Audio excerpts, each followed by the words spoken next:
All right, we are live. What's Whoa. up, everybody? Whoa. Just like that. Oh, my God. No one warned me. Oh, I just remembered. Uh-oh. I wanted to Gotta go? put a load of laundry in. Really? Yeah.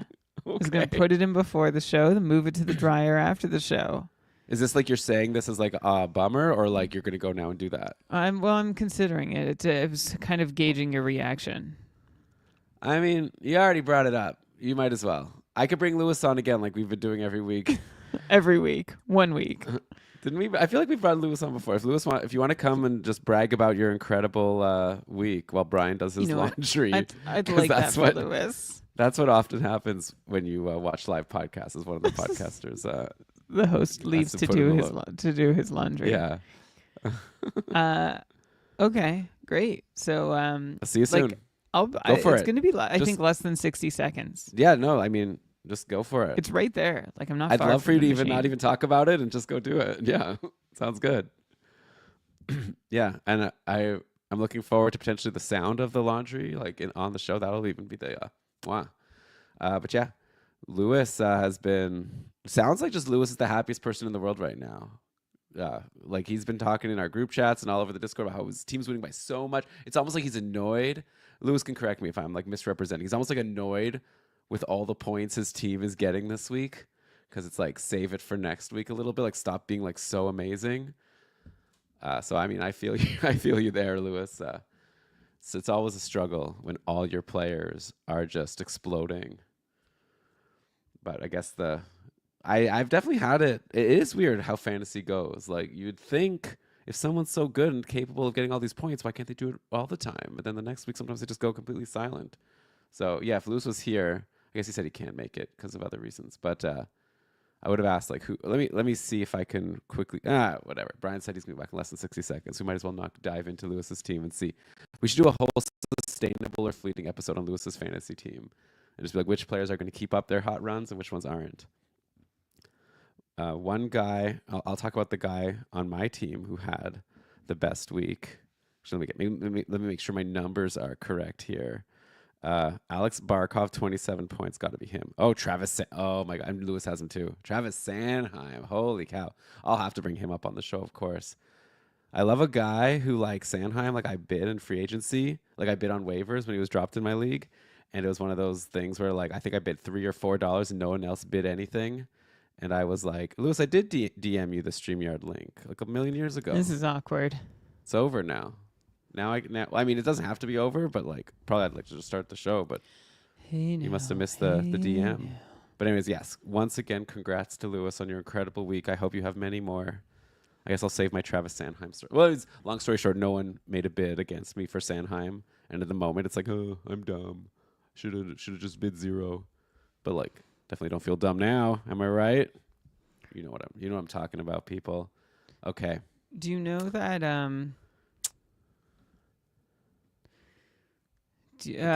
I couldn't even do the laundry? It's like my mom.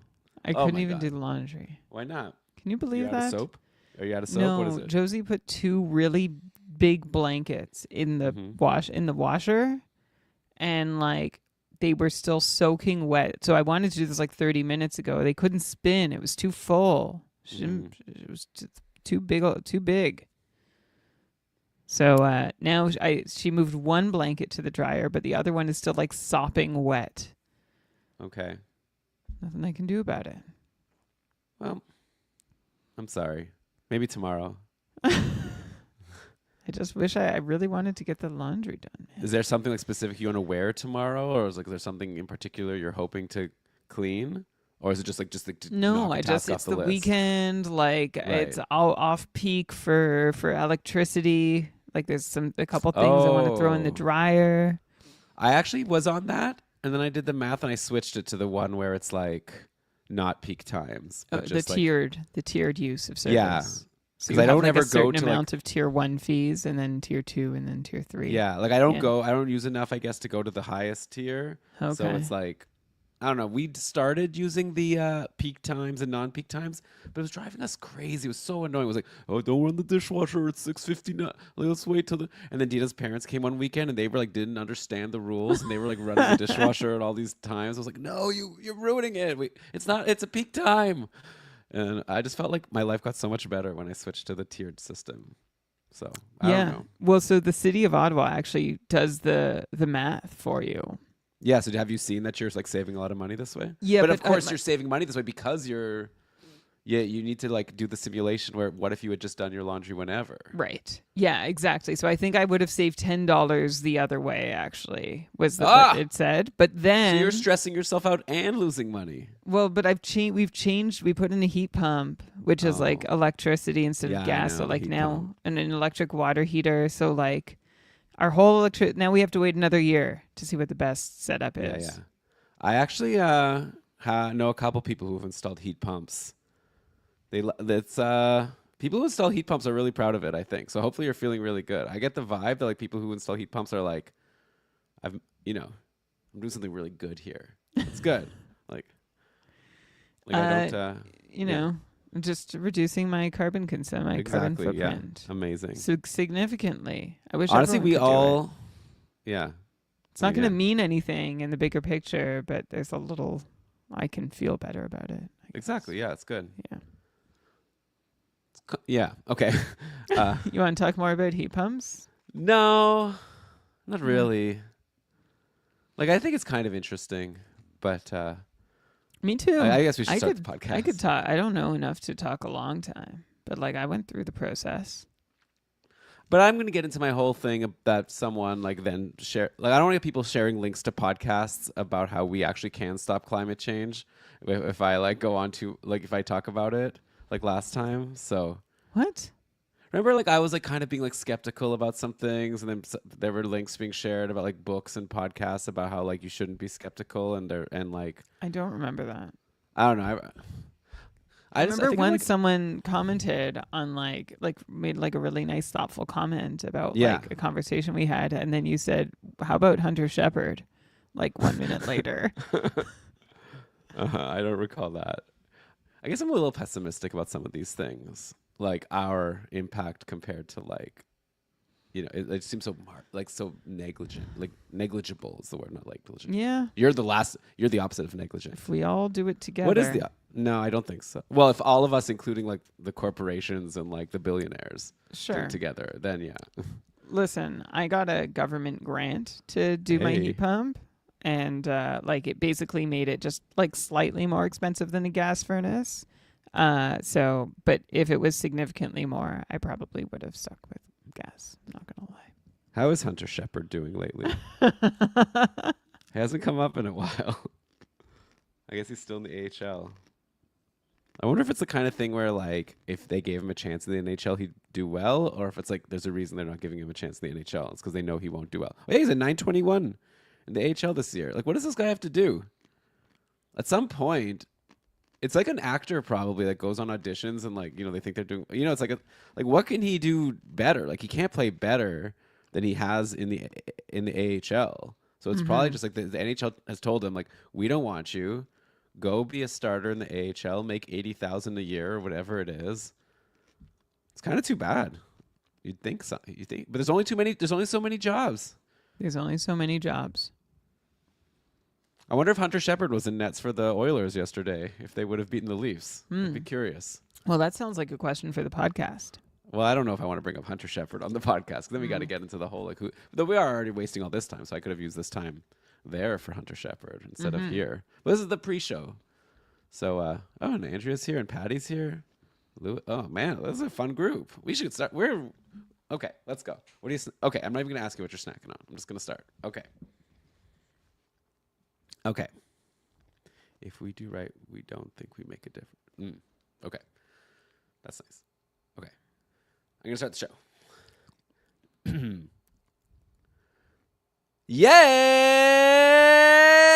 Yes! Welcome everybody to another episode of the Keeping Karlsson Fantasy Hockey Podcast, the longest running fantasy hockey podcast in the world, hosted by two guys who don't have any reinforcements coming that's going to mess with our deployment. It's going to be me and Brian forever, unlike the Avalanche, who's going to be a whole new team next week. I'm your host, Dylan Dabrowski, and with me to break down this past week of NHL action, try to give some fantasy advice going into a very challenging fantasy week, as Jeremy discussed on yesterday's Matchup Maximizer. It is the Fantasy Hockey Robot, the Poobah Prognostication, the IPP MVP, himself, Brian Kahn. Brian, how's it going? Hey, I'm good. How are you? It's so nice to be here with you for another Keeping Karlsson Mega Show. Thanks to everyone who's listening for making us a part of your weekly routine for fantasy hockey, for fun, whatever it is. We appreciate your listening. Just want to. It's nice to say that every so often. It's nice to say it, and then to say that it's nice to say it, I think. So it's great. We appreciate everyone listening. Hope you enjoy it. You said for fantasy hockey advice and for fun. I wonder if anyone's listening like, I'm listening, but not for either of those reasons. I have a third reason. If you have a third reason, I want to know what it is. Yeah. For spite. I'm trying to even think how that could work. Spiting who? Another hockey podcast. Oh. I want to make these guys, have more downloads than that other podcast that I hate. We'll take it. That. We'll take anything. Yeah. If you really want to show it to them, become a patron. But okay. Become a super supporter. That'll make them really mad. Yeah. Hey, if you become a super supporter, by the way, ad-free episodes, if that's the kind of thing you're interested in. Ad-free spite. Hey, I just listened to a funny podcast today where the guy was going into an ad break and he was like, I know now. Okay, we're going to take a break. I know you're thinking you're going to press the button now to skip ahead. Don't even try that. You're probably going to mess it up. You're going to go too far. Then you're going to end up having to go back to try to make sure you didn't, miss anything from the podcast. By the time you've done that, you could have, I don't know, we went on this whole thing about why people shouldn't skip ahead. I thought it was funny because also it's who cares, right? I don't care if people skip ahead or not. I don't think. I guess THPN could tell us if we should be caring. But anyway, what is this? I'm just rambling. How's everyone doing? I already asked you how you're doing. Let's get into it. We have so much to talk about. I've got a huge Google Doc here. 10 hours worth of content. We'll try to squeeze it into 2. We're, of course, presented by DobberHockey.com, #1 fantasy hockey website. I use Frozen Tools to prep the show. Love that site. I even love, on the main page of Frozen Tools, how you've just, for every team, you've got hot and cold players. I use that, actually. At the end of my prep, I come up with myself, what players I want to talk about, but then I always skim it at the end to make sure there's not any, obvious hot or colds that I, didn't have on my radar. So I think it's a really handy site. Check it out. Frozen Tools. But Brian, let's do it. I brought up in my opening hilarious joke, which you helped me craft before we started, about how the Colorado Avalanche, whole new team. They actually had the band pretty much all back together on Friday. It didn't go well. It was a 5-2 loss, but I guess it makes sense that, it's been a while since they've all been there. But yeah, Valeri Nichushkin was there for the first time in forever. Jonathan Drouin was back. Miles Wood, Lehkonen there. Lehkonen only came back a couple weeks ago, so it's pretty fun to see the Avalanche. And they still lost 5-2 to the Capitals. I have a feeling they're not going to lose too much more often. I don't know. The thing is now for us to do this podcast here, I don't know how much to read into the lines. I could tell you the lines from that game, but actually that's pretty useless because we've had practice lines from yesterday. So I guess we might as well go with those and assume that's going to be at least how the week's going to start. And they had McKinnon and Rantanen separated, which is the first time that's happened all season. So we'll see how that goes. McKinnon and Rantanen, of course, both just scorching hot, having incredible seasons. There's nothing even we can really say about those guys. In practice, it was McKinnon with Lehkonen and Drouin, and then Middlestat centering Nichushkin and Rantanen. What a top 6. Incredible. And this is also, by the way, with Ross Colton now. Remember when Ross Colton was also making an impact? Imagine if he comes back. Imagine if Landeskog comes back. How are they going to fit all these people? But anyways, we'll get to that when we do. But anyways, Brian, let me throw something actually at you. I'll tell you what the power play was in the last game. We don't have practice power plays, but it was Nichushkin not on the top power play, which I guess is a little surprising, but also it's why even read into that? It was his first game in forever. So Casey Middlestat held that spot a little longer. But of course, the question is, how much longer will a Casey Middlestat hold that top power play, especially since he's pretty cold? He hasn't had a point in 3 games. Before that, he was on a run of getting some assists. But yeah, it's with okay, we know McKinnon and Rantanen are good. I almost want to ask you can you rank all the other forwards that we might be interested in fantasy? What's even the ranking? Who's the best here? Nichushkin, Lehkonen, Drouin, Middlestat. Do you have a sense in your head of who you like? I have my sense, but I want to get your sense. Oh, okay. My sense of who, you want me to rank all the non-McKinnon Rantanen forwards? Is that what you're trying to? Yeah, maybe you don't have to get into the Kivi Ranta and the Parker Kelly, though Parker Kelly good for the periffs. But yeah, the main ones that people care about. Don't get into these guys except this guy. He's got. I'm gonna get into him for a second. Okay. Logan O'Connor. Yeah, no, we're not going to get that nitty gritty. Okay, well, you know what? How about? I think. Do you want to see if we agree? How about I go one at a time? I'm going to say Lehkonen is my next guy after McKinnon and Rantanen right now. You Do know you what? agree? I think I'm going to disagree with you right You're off gonna the go bat. Nichushkin? Yeah, I mean, I just think of how, Yeah. I don't care about like what he did in game one, that he's off the top power play. I just think what Nichushkin did last year, he was a point per game guy. He was crushing it, scoring so many goals. Gotta imagine that comes soon. And I feel like if somehow now is, and I could be wrong, like this is all speculation, but I'm just going based on like the data from the last couple seasons. Like I feel like if maybe now is a buy low time, like he's come back, maybe the manager's like, oh, what? He's not on the top power play. This stinks. Flip the table. You'd be like, all right, I'll take him off your hands. I'll throw you Stuart Skinner. Oh, okay, I'll tell you right now. Whoever has Nichushkin in my tier 3 cupful division, I'll make that swap right now if you want. Make But, the yeah, offer. Go I make just it. did. Okay. I just did it here on the well, no, live. do it formally.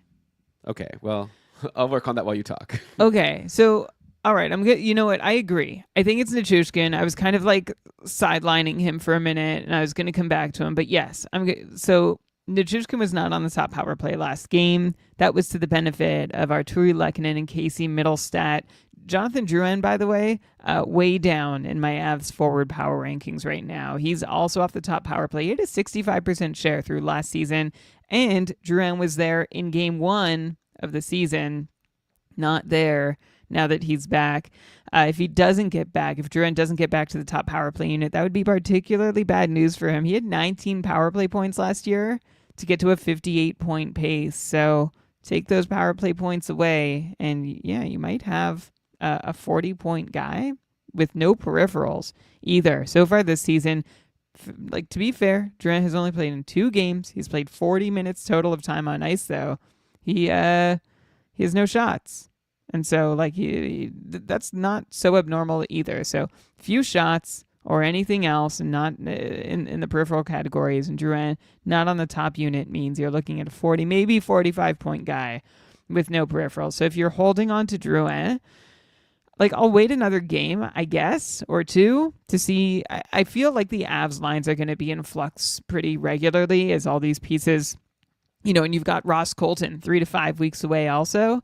But I think you could find yourself snoozing on Jonathan Drouin pretty quickly if you're not already. I think it's too soon to call him a snoozer, but I think we're on the precipice already. Well, I will say, Brian, he was dropped in my couple division. So for whatever that's worth, a bunch of smart people, 14-team league. I wasn't like thinking to myself, "Ooh, how much fab am I going to bid?" Like I'm kind of thinking like, I don't know. I love that he's on the top line with McKinnon, but like it might not be enough, like you're saying. I agree. Casey Middlestat, by the way, also I don't know where he's at. Right, he's right now one of the 4 forwards on the top unit with Lehkonen alongside McKinnon and Rantanen, who of course I locked in. Middlestat's got a 73-point pace going, 8 power play points. So that top power play spot has been important to him, though Middlestat just has 1 point and 8 shots in his last 5 games. You got to go back to October 28th versus Chicago also to find Middlestat's last point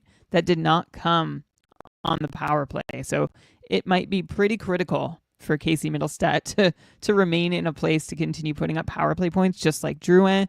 Arturi Lehkonen, he has 6 points in 6 games with 1 power play point, 2.5 shots per game. He seems to be the most, I'm going to say recession-proof at the moment in terms of like if he was booted off the top power play, he might be the guy who I think is still the most worth rostering. All of these guys could be helpful in various moments in the season, but I think beyond Nichushkin and Lehkonen, I'm not sure how many I'd hold for very long if I see that they're like decidedly off the top power play unit. But that might not even be an option. Like this could get really annoying in Colorado if the Avs rotate their power play regularly, which we've kind of seen them do before.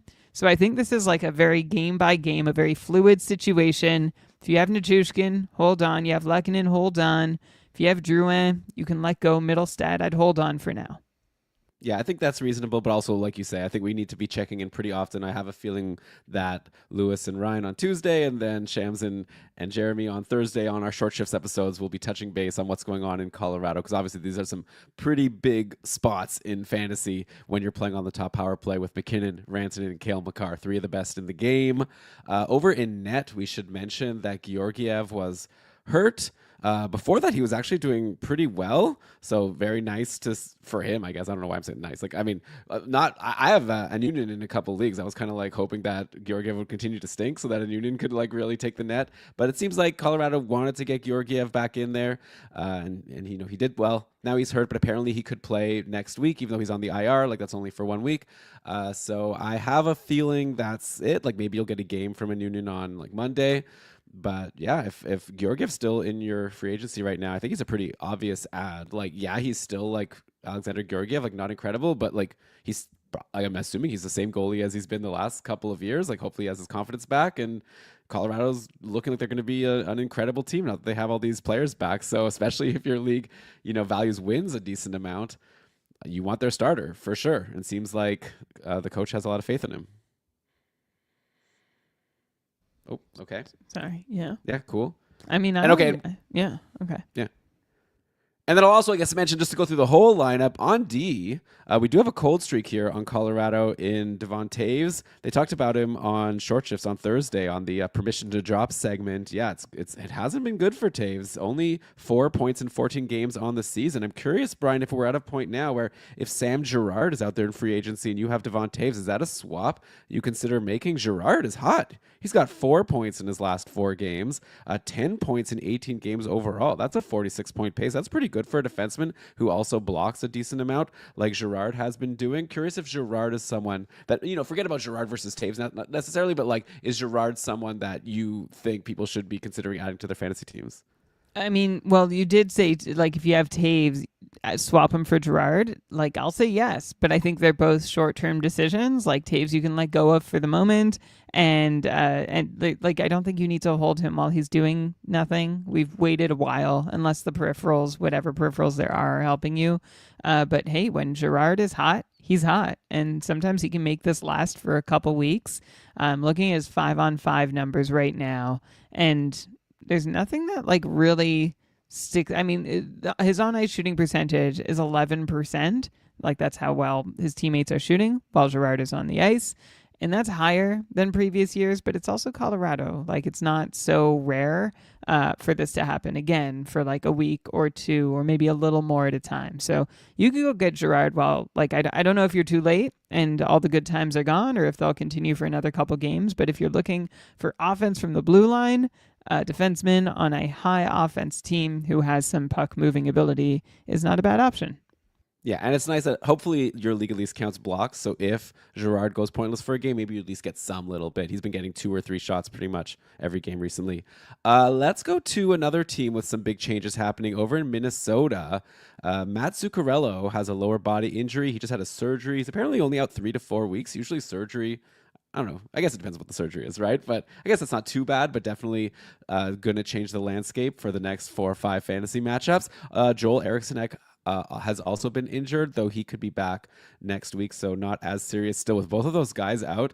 The lines for Minnesota, they like all of a sudden went from like a pretty sweet looking team to like pretty shallow, like pretty quickly in there. Lost to Dallas on Saturday. They were rolling lines of Kaprizov with Boldy and Marcus Johansson, which left Marco Rossi, who just, I feel like a week ago, we were talking about how good of a spot Rossi was in, centering Kaprizov and Zuccarello. Rossi was playing with Yakov Trenin and Marcus Foligno. Yikes. Rossi also didn't even scratch the top power play in that game. Ryan Hartman was there, and Marcus Johansson, Boldy, and Kaprizov.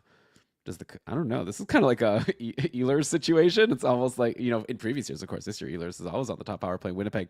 But, it's like even with injuries, Rossi couldn't get there. I'll be honest, like I had Rossi last week. I thought he was good. I grabbed him for like a good schedule at the end of the week. Then this week, Minnesota only played Thursday, Saturday, and Saturday is like a busy day. So I figured, okay, I'll just drop Marco Rossi at the start of the week, and I might add him later in the week. And then someone in my division beat me to him. I think it was Shooter. And I was like a little bit like, ugh, I might have blown it. He might be like a season hold here that I just gave away. Obviously, these injuries are, like the Joel Eriksson injury is temporary. Like I said, the Zuccarello one is longer term. So yeah, I'm just curious what to make of these lines, or should we just like, maybe the advice is just completely disregard them, since once Joel Eriksson Ek is back, everything could change. So I would think put Joel Eriksson Ek, replace Marcus Johansson, right? And put Ek with Boldy and Kaprizov. But I don't know. I don't know what they're going to do. So it's hard. This game is hard sometimes when you don't know what's going to happen. If only we had our traveling Keeping Karlsson beat writer to be able to ask coaches the questions that we need to ask to know how things are going to shake out. Imagine, yeah. man, like imagine a beat writer asking a coach just like, to the people who have Marco Rossi in their fantasy leagues, do you expect it to be like a long time away from Kaprizov? Like, that would be like such a great question. I would love to hear the answer. But Me I don't know. too. It'll We never could ask happen. all kinds of great questions, like how much, like in Colorado, like how long are you going to keep this power play unit together for? Is it going to be Right. constantly rotating, or you think it's going to be pretty static? Last year Nichushkin like was getting power play goals every game. Can you just let's walk us through the thought process of not having him there. I mean, okay. How much shorter do you think the podcast would be if we had to speculate less and we had because a lot of the time it is like depending on or like or our decision making process might be a lot shorter too, because like we're not just trying to figure out how good a player will be in a certain situation. We're trying to figure out how the likelihood of the situation, of all situations. But that's what makes this so fun. Yeah, kind of. I think so. I think so. Especially when you get it right. Especially when you get it right. But when you get it wrong and you've spent an hour laboring over a decision, like, oh, is this guy going to be in this position? Oh, I think I'll just hold off. And then he does what, hey, for better and for worse, right? That's what we're here for. For Marco Rossi, though, seems like it's for worse lately. He's not doing much. He's not playing with much. He has 14 points in 17 games this season, 32 shots, so almost a couple shots per game, and just 2 power play points despite that, not despite, because he can't crack that top unit even with injuries. Rossi had 11 shots in 2 games towards the end of last week, but aside from that, he hasn't taken more than 2 shots in a game since back on October 19th at Columbus, too. So does that even really... Anyway, it's too bad that Rossi isn't able to get more of an opportunity, and at 5-on-5, I'm not sure that he's going to be able to keep building on that 14 points in 17 games that he started the season with. His line got wrecked, by the way, against Dallas. Every line got wrecked, but Rossi, Trent, and Foligno were outshot 10-1 on Saturday. Yeah, that's bad. Meanwhile, by the way, Marcus Johansson, top line, top power play, doing absolutely nothing with it. And Ryan Hartman is on the top power play. At least he's shooting, throwing a couple hits, but also not doing a whole lot. It's like the Wild can't have more than 3 fantasy relevant players at a time. Okay, Brian, I've got a Spider-Man meme question for you. Is there any difference between top line, top power play Marcus Johansson and top line, top power play Alex Wenberg over in San Jose? No, I don't think there is. It'd be fun to compile where they play. all the top line, top power play guys that do nothing. But yeah, so we'll see. Obviously, Rossi, if he gets back with Kaprizov, he'll probably start getting an assist every game again and still be barely rosterable in a league like a cupful where an assist is, not that many fantasy points compared to a goal. And also he doesn't get any other peripherals. But obviously he was on a nice run. Like Rossi was pacing for like 70 points at some point. But yeah, he's definitely going to need all the Kaprizov exposure to get there or anywhere close. Speaking of Kaprizov, he's insane. He's got 4 goals and 6 assists in his last 5 games. Just this season, he's not slowing down. Though we did have a patron, KCWin66, notice something negative. Can you believe a negative about Kaprizov this season? I couldn't believe it when I saw the question. But he wrote to us, question for the Mega Show. Hopefully not too late. Not too late for you, KCWin66. It's actually KC is the requested name moniker. Okay. Yeah. All right. Okay. Not too late.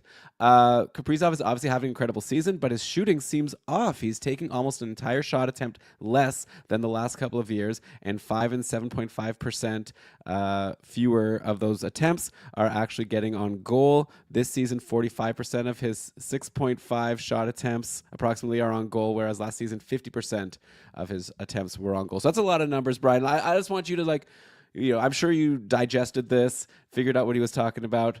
Is this like something where we should be concerned somehow? Or is it more like, can you believe he's doing so well and he's doing it with fewer shots? Imagine if he just goes back to what he did last year, he'll do even better. Yeah, I'm not sure. It's an interesting observation that Kirill Kaprizov is shooting less, and he is, making up for that by being more assist happy than usual. He's doubled his assist per 60 rates from last year at 5-on-5. And the good news for Kaprizov is that that's not luck. He's legit creating the huge majority of those assists, our primary assists, But Kaprizov's, as Casey mentioned, his own shooting is down, though. That's true. The assists are working out, I think, in part because Kaprizov's line is shooting 14%, which means they're overperforming. And so it's probably going to slow down. But I also, like, part of me wonders, okay, Kaprizov is finding success by passing the puck. If everybody else is scoring a little less than they are now, does Kaprizov start shooting himself again? He seems to be playing more. I looked at his shooting charts on HockeyViz. He seems to be playing more high and low this year versus past seasons where he's roved on one or both of the face-off circles. I don't like. I'm not sure how worried to be about shots. Like, I guess it's a bit of a bummer if you were counting on his. Like, he's a big shooter, right?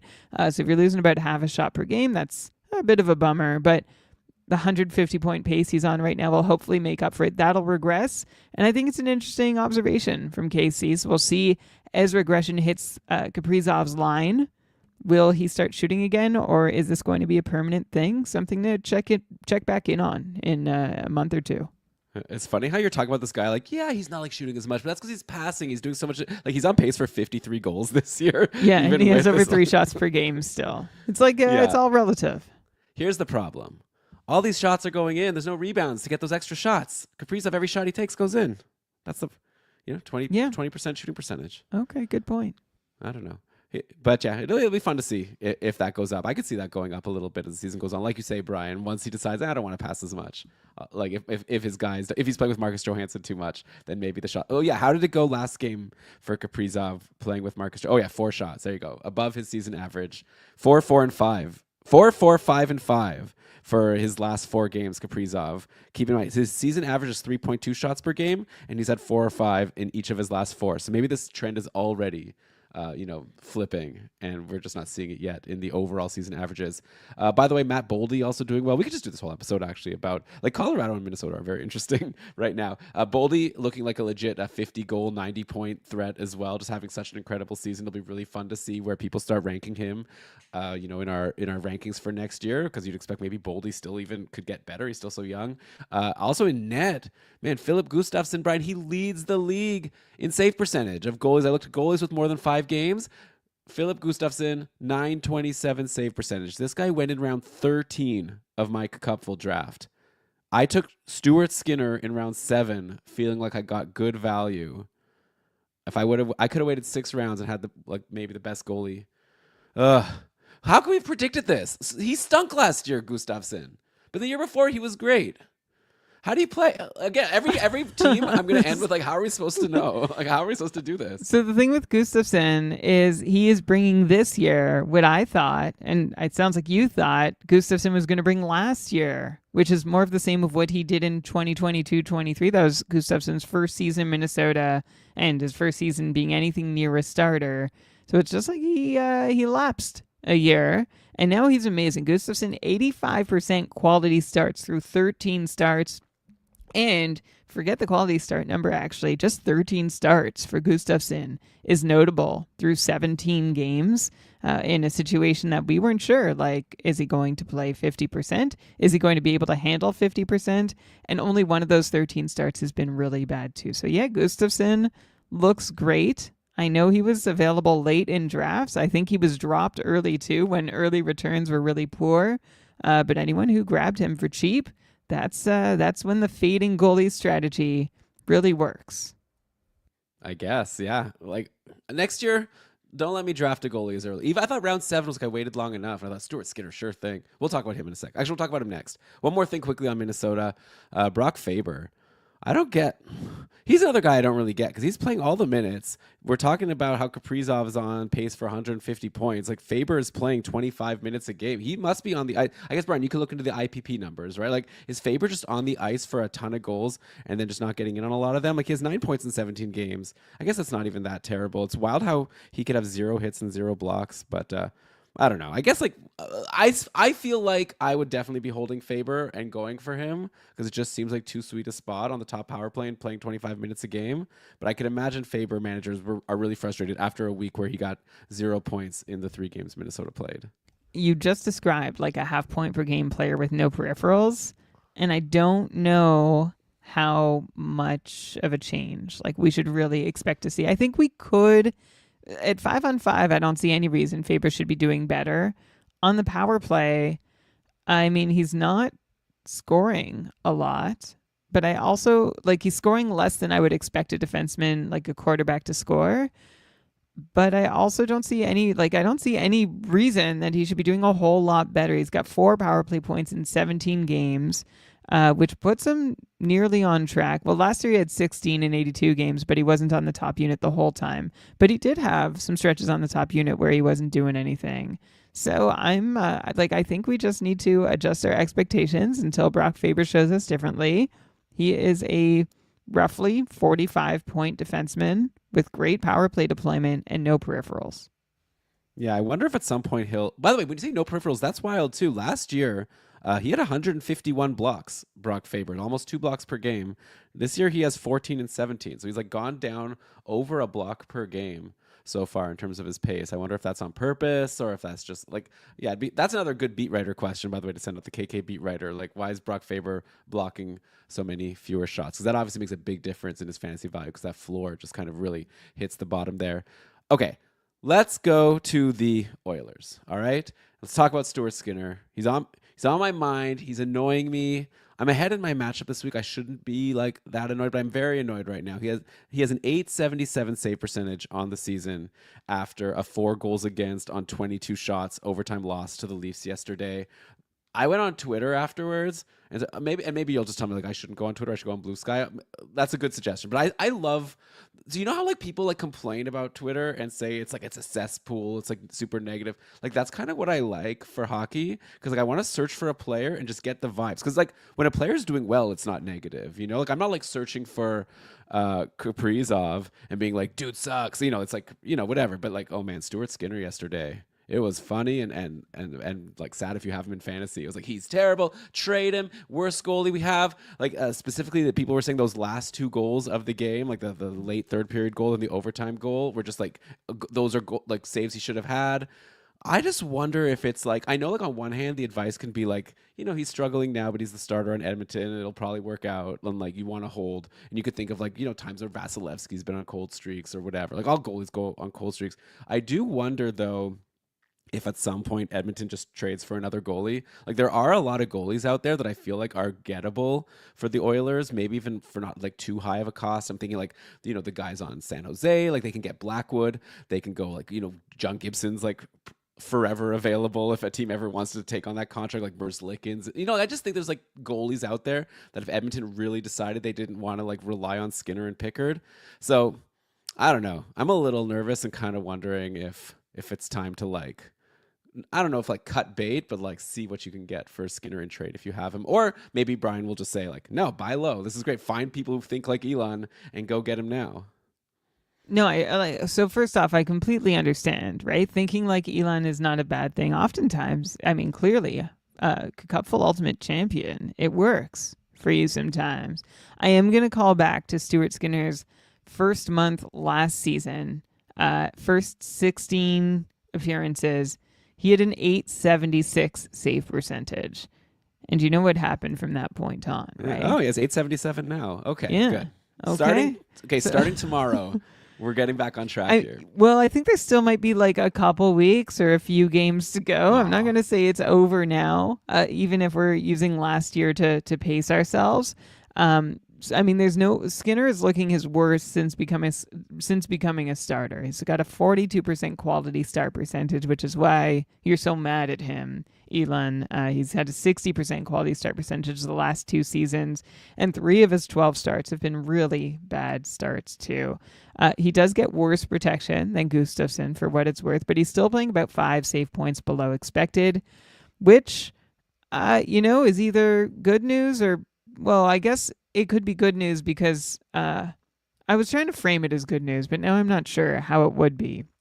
I think Stuart Skinner's going to be okay. I'm not ready, especially after seeing him really struggle through the first quarter last season. And one thing I'm seeing where Skinner's really struggling is on the penalty kill.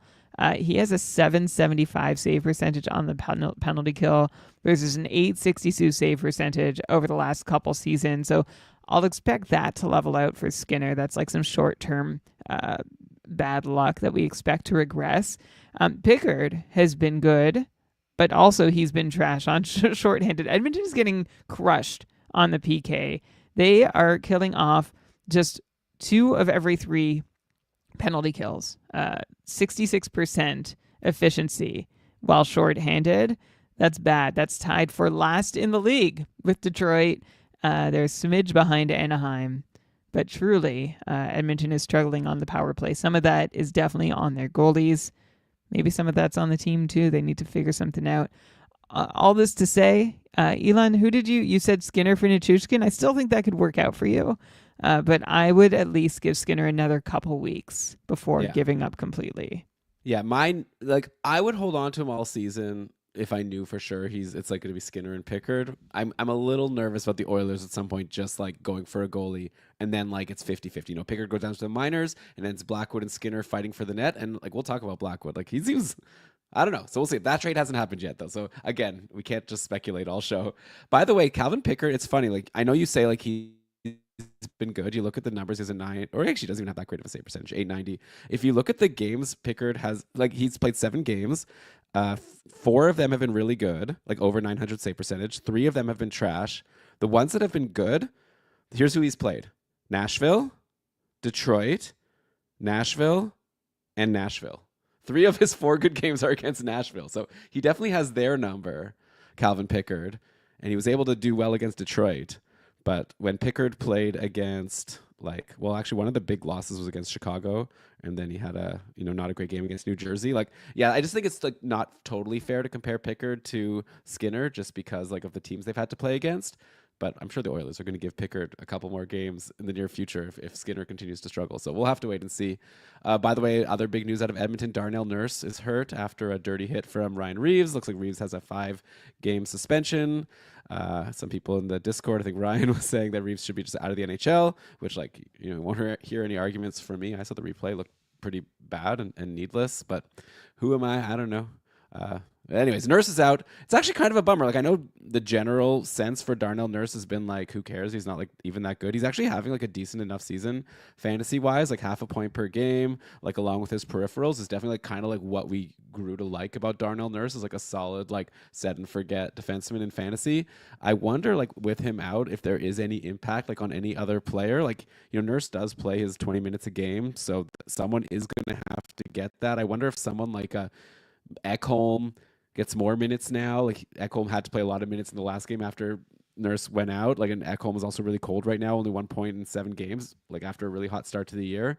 Maybe a good like time to grab Ekholm out of free agency if he's been dropped for being so cold. Am I just reaching here, Brian? Or do you think there's something to that idea? Maybe. I don't think there's any rule that says Edmonton Oilers defensemen need to be fantasy relevant, which that hasn't been a rule this year. And so I don't know. It has to be like, maybe if you're looking for a couple extra peripherals, if Ekholm does end up playing a couple extra minutes, sure. But that's still an if. Well, let's see how it goes with the full game of Nurse out. I think feels like you're diving real deep here. Perhaps. I guess my point is just they score a lot of goals, right? Though a lot of them happen on the power play, to be fair, where Ekholm isn't going to be there. But you do think in general, like if you're playing a lot of minutes on a team that scores a lot of goals, like there's gonna be points. But this is the expectation that I think many have had for Darnell Nurse and Ekholm while they've been Oilers on a high scoring team, and it's never actually come true. Yeah, I hear what you're saying, but I'm saying like this year, for example, Nurse is like a half point per game guy, and I don't think anyone thinks he's actually that great. So like I think that's just like he's just playing all these minutes, so he's getting some points. Like, well, I don't know. Okay. Well, I think we're pretty much on the same page here. I think Ekholm might be better than 1 point in his last 7 games if you want to grab Noel Nurses out. But I'll also mention Arvidsson should be back next week. I guess we don't know for sure, but he was like close to play. Like it looked like for a second. There was a tweet that I retweeted where like Arvidsson was like playing in line rushes on Saturday, and I was like, Arvidsson's gonna be back. And then like that tweet got deleted. I was like, no, actually he's not playing. So I'd imagine he's gonna be back soon. Looks like he's gonna go back to playing with Draisaitl. Jeremy called him his like streamer of the week. Oh, spoiler alert for Matchup Maximizer. Great job, Jeremy. Thanks for stepping in there for me yesterday. Definitely check that out if you haven't listened to it yet.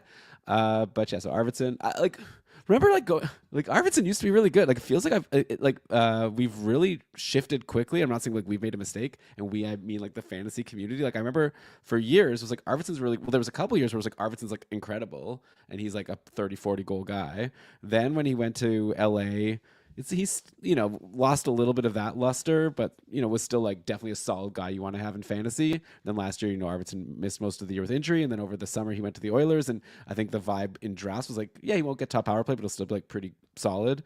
And now it's like he was dropped in my couple division. I actually added him. I know you added him too, Brian. So like, what are we expecting? Are we expecting just like, yeah, hopefully he'll be good for like a good schedule week, or do you think there's a decent chance that Arvidsson could go back to being the 55, 60 point guy? Is there probably not, right? I think there's some chance that Arvidsson can get there and be worth rostering, like far beyond just this week, but it's still just a chance, right? Like it's not good. I'm hoping that Arvidsson, like I see some reasons. Okay, let me put it this way. I like Arvidsson the most when he is shooting, and like he's been kind of sort of fine, but not doing anything special that way, like not shooting the most he's ever shot, but still doing like kind of his baseline. But while he's doing that, his line mates are only scoring on 5.5% of their shots. He's only getting in on 50% of the goals that are scored. Those are both numbers that are fit for regression. And once they do, if Arvidsson holds deployment, that's where I'm hoping that Arvidsson is going to be a valuable guy. That's where I'm hoping that Arvidsson may be a valuable player to have beyond just this week. But let's take it 1 or 2 games at a time. Yeah, totally fair. Definitely a good guy to add if he plays, just because he's playing Monday, Tuesday. Of course, since we're on the Oilers, congrats to Connor McDavid, 4th fastest player to hit 1,000 points. He's got 11 points in his last 4 games. So that slow start from McDavid was obviously just that great opportunity to get a guy who not many players in the league are capable of getting 11 points in 4 games. And I don't think either of us will be the slightest bit surprised if he does another 11 points in his next 4 games. Draisaitl slacking only 8 points in his last 4 games. Let's do an ad break here. Just going to pop that in. So we talked about how Stuart Skinner got beaten up by the Toronto Maple Leafs. Let's quickly jump to the Toronto side. How about Mitch Marner going completely nuclear with Matthews out of the lineup? Marner has 4 games where he's had a goal and an assist in his last 5. He's not normally a goal scorer, but I guess with Matthews out, someone's got to take those shots. I saw a funny tweet someone wrote, or maybe it was something on our Discord, about like the trick for Marner was just to realize that a goal is just a pass that goes to the back of the net. And then once he changed that mindset, then all of a sudden he was able to score goals because obviously so great at passing. Or maybe it might just be that Matthews is out. But yeah, also it's been great news for Marner's line mates. Like Tavares is doing well, as I'm sure, Brian, you're enjoying having Tavares on your team. It's been Tavares, Marner, and Bobby McMahon, who had 2 goals versus Stuart Skinner on Saturday. Also a goal and 8 shots versus Washington in the previous game. Is this a situation where, again, we don't know how long Matthews is going to be out? I think he might be back soonish. Shams is in the chat here. You can let us know if there's a specific timeline. Bobby McMahon looks like someone I'd want to have while he's playing with Marner and Tavares. The only problem is I just don't know how long it's going to last, and Toronto only plays 2 times next week. Yeah, for 2 times, that's what really makes this a trickier situation to gauge. Bobby McMahon, though, has been looking really good. And in 3 games last week, he had 17 shots. So even 2 games, if he can get like 11 shots, which he did while scoring 3 goals, then those 2 games could be worth it for Bobby McMahon. He's also had a season-high time on ice in each of his last 2 games. And like you said, the big question is, can Bobby McMahon stick here when Austin Matthews returns? He's basically competing. I think he's competing with Max Domi for a top 6 spot. Matthew Nyes is also in the mix, but I think he'll stay in the mix because he's been there a while. And I don't know. He's making a pretty good case to stay. Coach is rewarding him with more time. He's shooting. He's scoring. I mean, I guess, Elon, if you're trying to think of who's the better long-term play between Arvidsson and McMahon, I think it's probably about even between them right now. I mean, it's just so dependent on deployment. Like, I think I'll take McMahon playing with Marner just since we're seeing the chemistry. Like, we've seen Draisaitl with Arvidsson, and Arvidsson's still not getting many points. So yeah, but obviously with Matthews back, like it might be Matthews, Marner, Nyes again, and then maybe McMahon doesn't do as well playing with Nylander and Tavares, depending how it all shakes out. By the way, I'm checking the last tweet on GameDayTweets.com about Austin Matthews. I'm seeing from Friday there was a tweet where Austin Matthews did not skate the last 2 days per Craig Berube. How's he progressing? And then here's a quote: "Normal, no setbacks. We got 2 games in a long stretch here of time, so we're just letting him recover." So we'll see. Next week, Toronto plays just Wednesday, Sunday. So it might even be just one game. Maybe by next Sunday, a week from today, maybe we'll be starting the show, Brian, talking about how Austin Matthews is coming back to face Utah in the only game of that day, because next week is annoying. So we'll have to wait and see. Of course, by the way, since we're talking about goalies with every team, Anthony Stolarz, another guy, I didn't even have to draft him. You could have gotten him out of free agency instead of drafting Stuart Skinner. Stolarz, 927 save percentage. He's right with Gustafsson. I said Gustafsson has the highest save percentage of goalies who have played more than 5 games.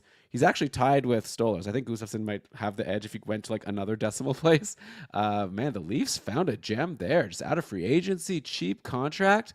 This guy's incredible. He's doing well every game. Too bad. Wool's been dropped in like a couple division, just like Jonathan Drouin. I was not interested. Like I'll stream in Wool for a game like when he gets a start announced, but I'm really not seeing why the Leafs won't lean on Stolarz for like, I don't know, like not like a heavy, not 3 of 4, but maybe 2 of 3, 3 of 5 kind of thing.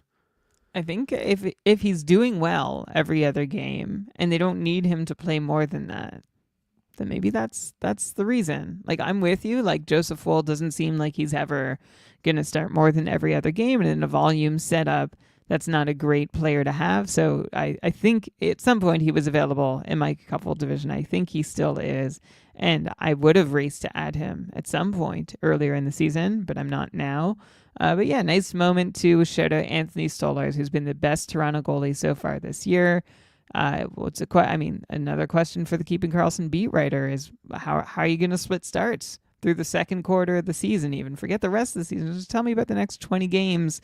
My guess is, I think I've said this before, I think a lot of teams who have these 2 goalies like to have both goalies going. So if one goes down, it's not like a brand new situation. So I'm going to guess that it's still it's going to be a reasonably even workload split through the season. So Stolarz will be great when he plays, but in a volume league, you'll be wishing he played more. It'll be like the year that Allmark won the Vezina, but still with splitting starts pretty much. He's looking Vezina caliber so far. Anthony Stolarz having a great start to the year.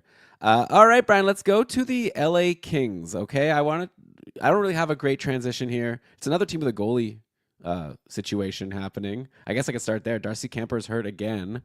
I actually didn't look up the latest on him, though. That's his second injury this year for a guy that we've known to be injury prone.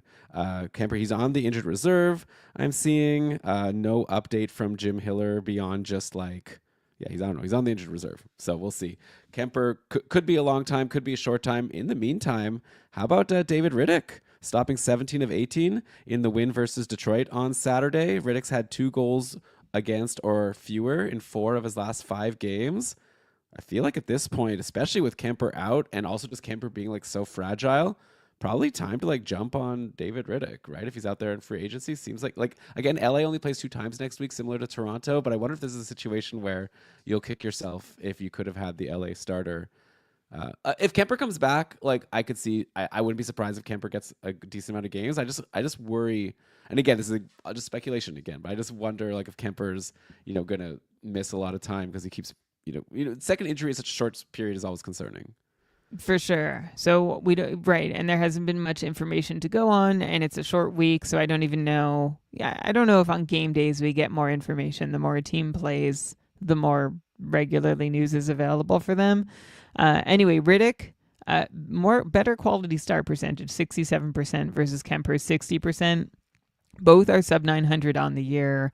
Kemper has been better though at 5 on 5. So you have David Rittich. He's unreliable, but here he is for 2 starts. Not sure I'm racing to go grab him this week, like in a league like the Cupful. KKUPFL.com, by the way, if you want to understand the scoring, it's all there. But basically, it's not so different than we try and make it pretty representative of most leagues where Rittich, he might do as much harm as good in 2 starts. So I don't know if you need to go grab him.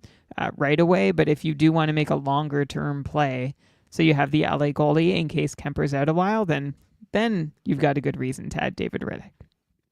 Yeah, like look, I get what you're saying. I'm not even like a big David Riddick booster, so like I will just say he's hot lately, right?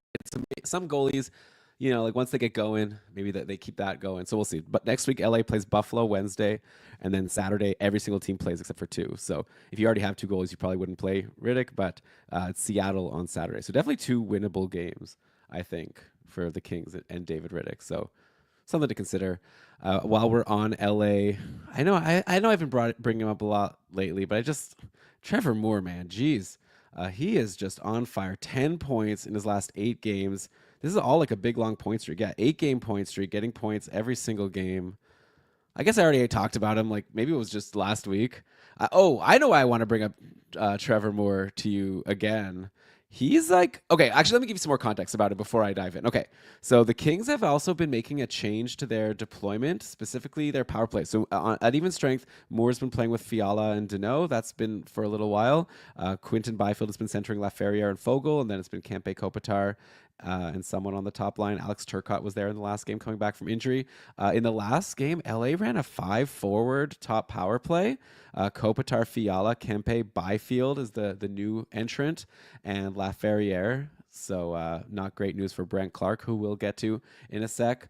So yeah, so Trevor Moore, like second, third line, not top power play, but still like scorching. I did get an offer in Kakupful, which is still like available to me to accept if I choose, of Skinner for Trevor Moore after I announced in my league chat that I'm listening to offers on Skinner. Is that like, would that be just like really dumb of me? Or do you think that this Trevor Moore thing is like for real? Which I don't think you do, but I need you to tell me. Well, I just told you about Stuart Skinner. I think it's a bad time to sell like all the way low on him, which I think is what you'd be doing for Trevor Moore, who's on an 8-game point streak and is now with that point streak on a 58-point pace. And by the way, he's doing this. He's only scored 3 times on 46 shots. And that's not as often as you'd think Trevor Moore should score. And he's taken 2 or more shots per game. If he can keep assisting while his shooting percentage regresses, that could bring Trevor Moore up above 60 points for sure. But also, I think there's going to be times ahead, and this has been, I'll repeat my usual line on him so far, and I'm open to changing it. But I think there's going to be times coming up where Trevor Moore is as quiet as he is currently loud and hot. So yeah, that's still my take on Trevor Moore. Good depth guy. Could hang around the bottom of your lineup for a while. Could be a great stream if he does hit free agency. Like he's in the same kind of class as like Phil Dano and Mikhail Backlund. How about that? Does that help situate him? I mean, yeah, if it's true, then yeah, that I get. Though, both of those guys you're saying have hit my free agency a lot more than Trevor Moore over the last couple of seasons. But yeah, by the way, on LA, there's a lot of guys cold right now. Like, I said Trevor Moore is hot. Kopitar's doing great. Kempe's doing great. But there's a lot of other guys not really doing so well. And going into a 2-game week, that's always when you start questioning yourself, especially like the Saturday, you're probably benching your non-Kopitar Kempe LA player. So let me run you through some guys on cold streaks. Maybe, Brian, you can say, like, what's your instinct on whether it's someone you would be willing to hold even through bad schedules. Like, first of all, Brant Clark, who we were just like drooling over a couple weeks ago, now all of a sudden pointless in 3 games and bumped from the top power play. Though I do want to say, if I could just give my answer first, like I would definitely hold Brant Clark. I'll just say, and he did have 5 shots last game, and I'll bet you that power play changes soon. But obviously, something that a lot of people are concerned about. How concerned are you about this? Both the combination of a 3-game pointless streak and a bump off the top power play for a 5-forward setup. A little, but how many teams have gone 5 forwards for any length of time is what I keep coming back to. And Brant Clark, like there were times where it was like, oh, I'm glad I didn't take a chance on him. And then that was followed immediately by times where it's like, oh, I can't believe that I didn't do the obvious thing and just add Brant Clark. Like what a dummy I am. And now we're back. So we've swung the other way. So it's been like a series of momentum swings for Brant Clark. It was a lot of quiet. I mean, if I look at what he's done, he basically had 4 really big games like in a row. And that's about it. I look at his shot totals, though. That's what I still like to see. He's got 3 of his last 4 games. Brant Clark has had 4 or more shots on goal, including 5 shots in the game that he wasn't even on the top power play unit. So although it was against Detroit, who have their own defensive struggles, but still, that's reason enough for me to keep hanging on. And also combined with the fact that 5 forward power plays have never lasted for very long. I'm with you. Yeah, definitely Brant Clark is not someone like this is a good time to knock on Brant Clark doors, if you think you can get him at a discount. Similar to Nichushkin, I think my advice. If people are worried about the deployment right now, definitely I think go for him before the deployment changes. Laferriere, who again, like Brant Clark and Trevor Moore, I feel like we've brought up a lot on the season. But Laferriere now cold, pointless in his last 3 games. Before that, he was on a nice run. Also 5 shots in the last game, just like Brant Clark against Detroit. But yeah, pointless in 3. But he is on that 5 forward top power play on that line with Byfield and Fogle. I'll just throw all the names at you, actually, then Brian, you can answer all at once. Speaking of Byfield, who's gotten onto that top power play, hasn't done much with it. He has 1 point in his last 4 games, not a power play point, and it was just a measly assist. Also in those last 4 games, Byfield just 1 shot in each of those games. Tough hold going into, like I said, a 2-game week. And then this would be for your shallower leagues. A friend of mine yesterday, I was hanging out with it was Saturday. Oh yeah, that's yesterday. And time is weird when you have a kid. Let me tell you, non-kid people. But yeah, I went to a friend's house to watch this terrible Mike Tyson boxing match. And at one point, a friend of mine handed me his phone with his Yahoo team, which is something we sometimes do, where I was like, what should I just make moves? He didn't even care. Like, he's just like, just make whatever moves you want. He doesn't even care. He just is in a league that he's not even paying attention to. And it was like a shallower league. And I saw that I sorted his guys by like fantasy points per game for the season. His worst guy is Kevin Fiala. Even though he has 12 points in 18 games on the season, it was obviously looking a lot better before this recent pointless in 5 streak. So probably in a league like a couple, you have to hold a Kevin Fiala, but maybe you could also give an answer for a shallower league. Like, what is right now Fiala's pacing for 55. I'd be curious to know like how much higher than that, if at all, you think he bounces back to by the end of the season. Fiala is like a really frustrating player to project. He's all over the place, and part of it is because he seems to be all over the place in deployment because his coach changes his mind about him, or he's not like a linear kind of player. And that's annoying, especially when you ask me, like, what do I think of Fiala? Like, we all know he's capable of more than the 55-point pace he's currently on. But when will he be given the opportunity to go there? I don't know. The shots haven't been coming so regularly for Fiala. Just 9 shots over his last 5 games. His 5-on-5 scoring has been terrible, though, on the whole. And so I was looking for reasons why. I see a 4% on-ice shooting percentage. That's bad. And that should regress. But that's also the only reason that I see that Fiala should be doing better, which I'd love to see more. I'd love to be more convinced that Fiala actually is going to get back to like 65, 70 plus territory. But I don't know. I really, it sounds silly. Like the easy answer would just be like, yeah, Fiala will be fine.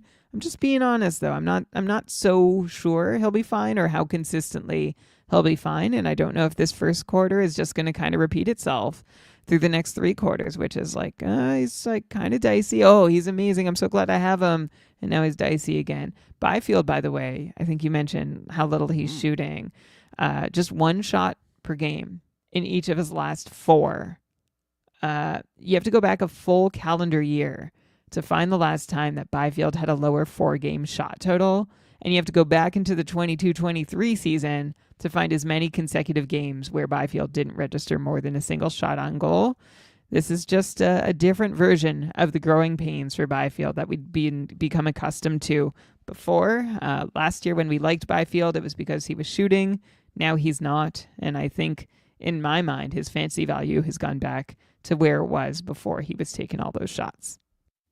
Yeah, okay. And then Laferriere was the last one. I threw for the 2-game week you hold. Laferriere I'd hold. Okay, so right, I'm saying hold or drop. Hold Fiala. I think you could drop Byfield in a cupful-ish league. I don't think you need to hold him. Laferriere I'd hold. He had 5 shots against Detroit in 17 minutes. That's good enough for me to hold for another game.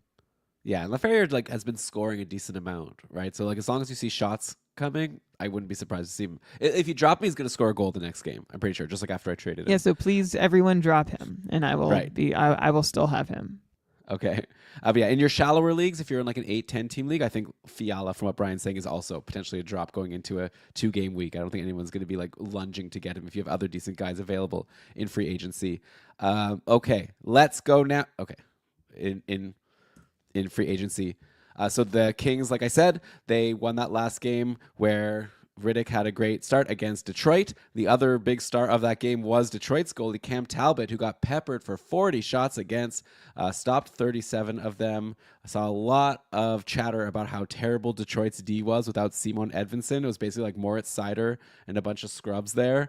Edvinsson will be back Monday versus San Jose, so that's good. You look at the Detroit defensemen, like as a listener, try to even think of who are the other defensemen on this team, like who played in that game against LA. It's like, yeah, there's no one that jumps out as like a good, like, is there a good, Brian, in your opinion, is there a good defenseman on Detroit outside of Seider and Simon Edvinsson? I don't think so. And just in case anyone's still holding Eric Gustafsson, 11 straight games without a point since October 17th. And there's been scratches along the way. So just in case, like, you are generally negligent, you are like super negligent to still have Eric Gustafsson, or really, like Elon's saying, any Detroit defenseman on your roster who's not Moritz Seider. Yeah, and like I'm not even talking fantasy. I'm talking just like good at playing defense. Like it just seems like, which is like, yeah, I know Shams has always talked about how he likes to have the goalie on a team that lets in a lot of shots because it gives them the ability to have a big game, and like even if they get blown up, they won't have negative points just because they had so many opportunities for saves. So Cam Talbot, as long as he holds the starter job, which seems like right now it's like squarely his, that's like a decent guy, I think, to have. Like, and who knows how long Cam Talbot will hold up, but it's almost like with Detroit being so bad, at least a defense, like you're gonna get a lot of save opportunities. Yeah, Cam Talbot had like 6 fantasy points in a couple yesterday, even though he led in 3 goals. So there you go. On the flip side, on the offense, obviously not much in the last game, but Brian, I don't think we've talked much about Alex DeBrincat this season. I wanted to bring him up. He has 12 points in his last 11 games. DeBrincat is on fire.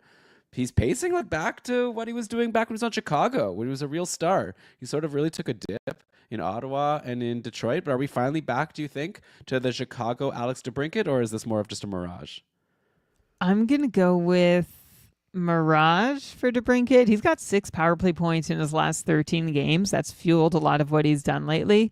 The things I want to believe, like I have been an Alex DeBrincat believer and booster, but I'm still just not fully convinced, especially as his own shots are down a tick at 5-on-5, and they're down more on the power play. Like DeBrincat is getting just more than 2 shots per game, which is a season-long mark. That would be, like, if that holds, that'll be the 3rd straight season that his shots per game numbers decline.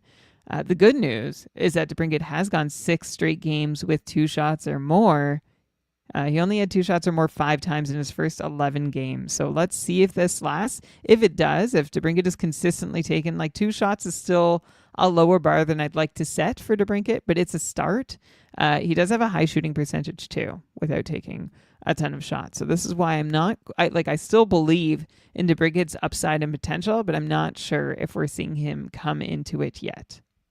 Right. So you're thinking still like expect more like 65, 70 point Alex DeBrincat. And if people are expecting more, maybe a good time to sell while he's on this hot run. I think I agree with you. Another guy showing some signs of life. Okay, so Brinkat's obviously always been showing signs of life, but Tarasenko was looking like he was like totally done. It was at a point where I removed him from my watch list even in Cupful. He would, I want to keep track of this guy. Hey, 3 assists in his last 3 games.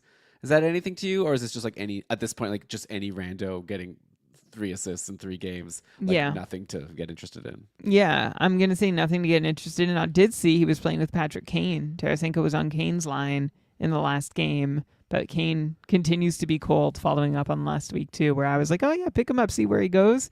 He hasn't gone anywhere. Yeah. He had 1 good game. Yeah. He had 1 good game. Assist. Yeah, but he's had a couple good games since, and couple bad games since, and a handful of bad games before that good game too. Mm-hmm. Yeah, sure. the wings outside of DeBrincat, Larkin, and Seider, there's nobody that I feel really good about rostering.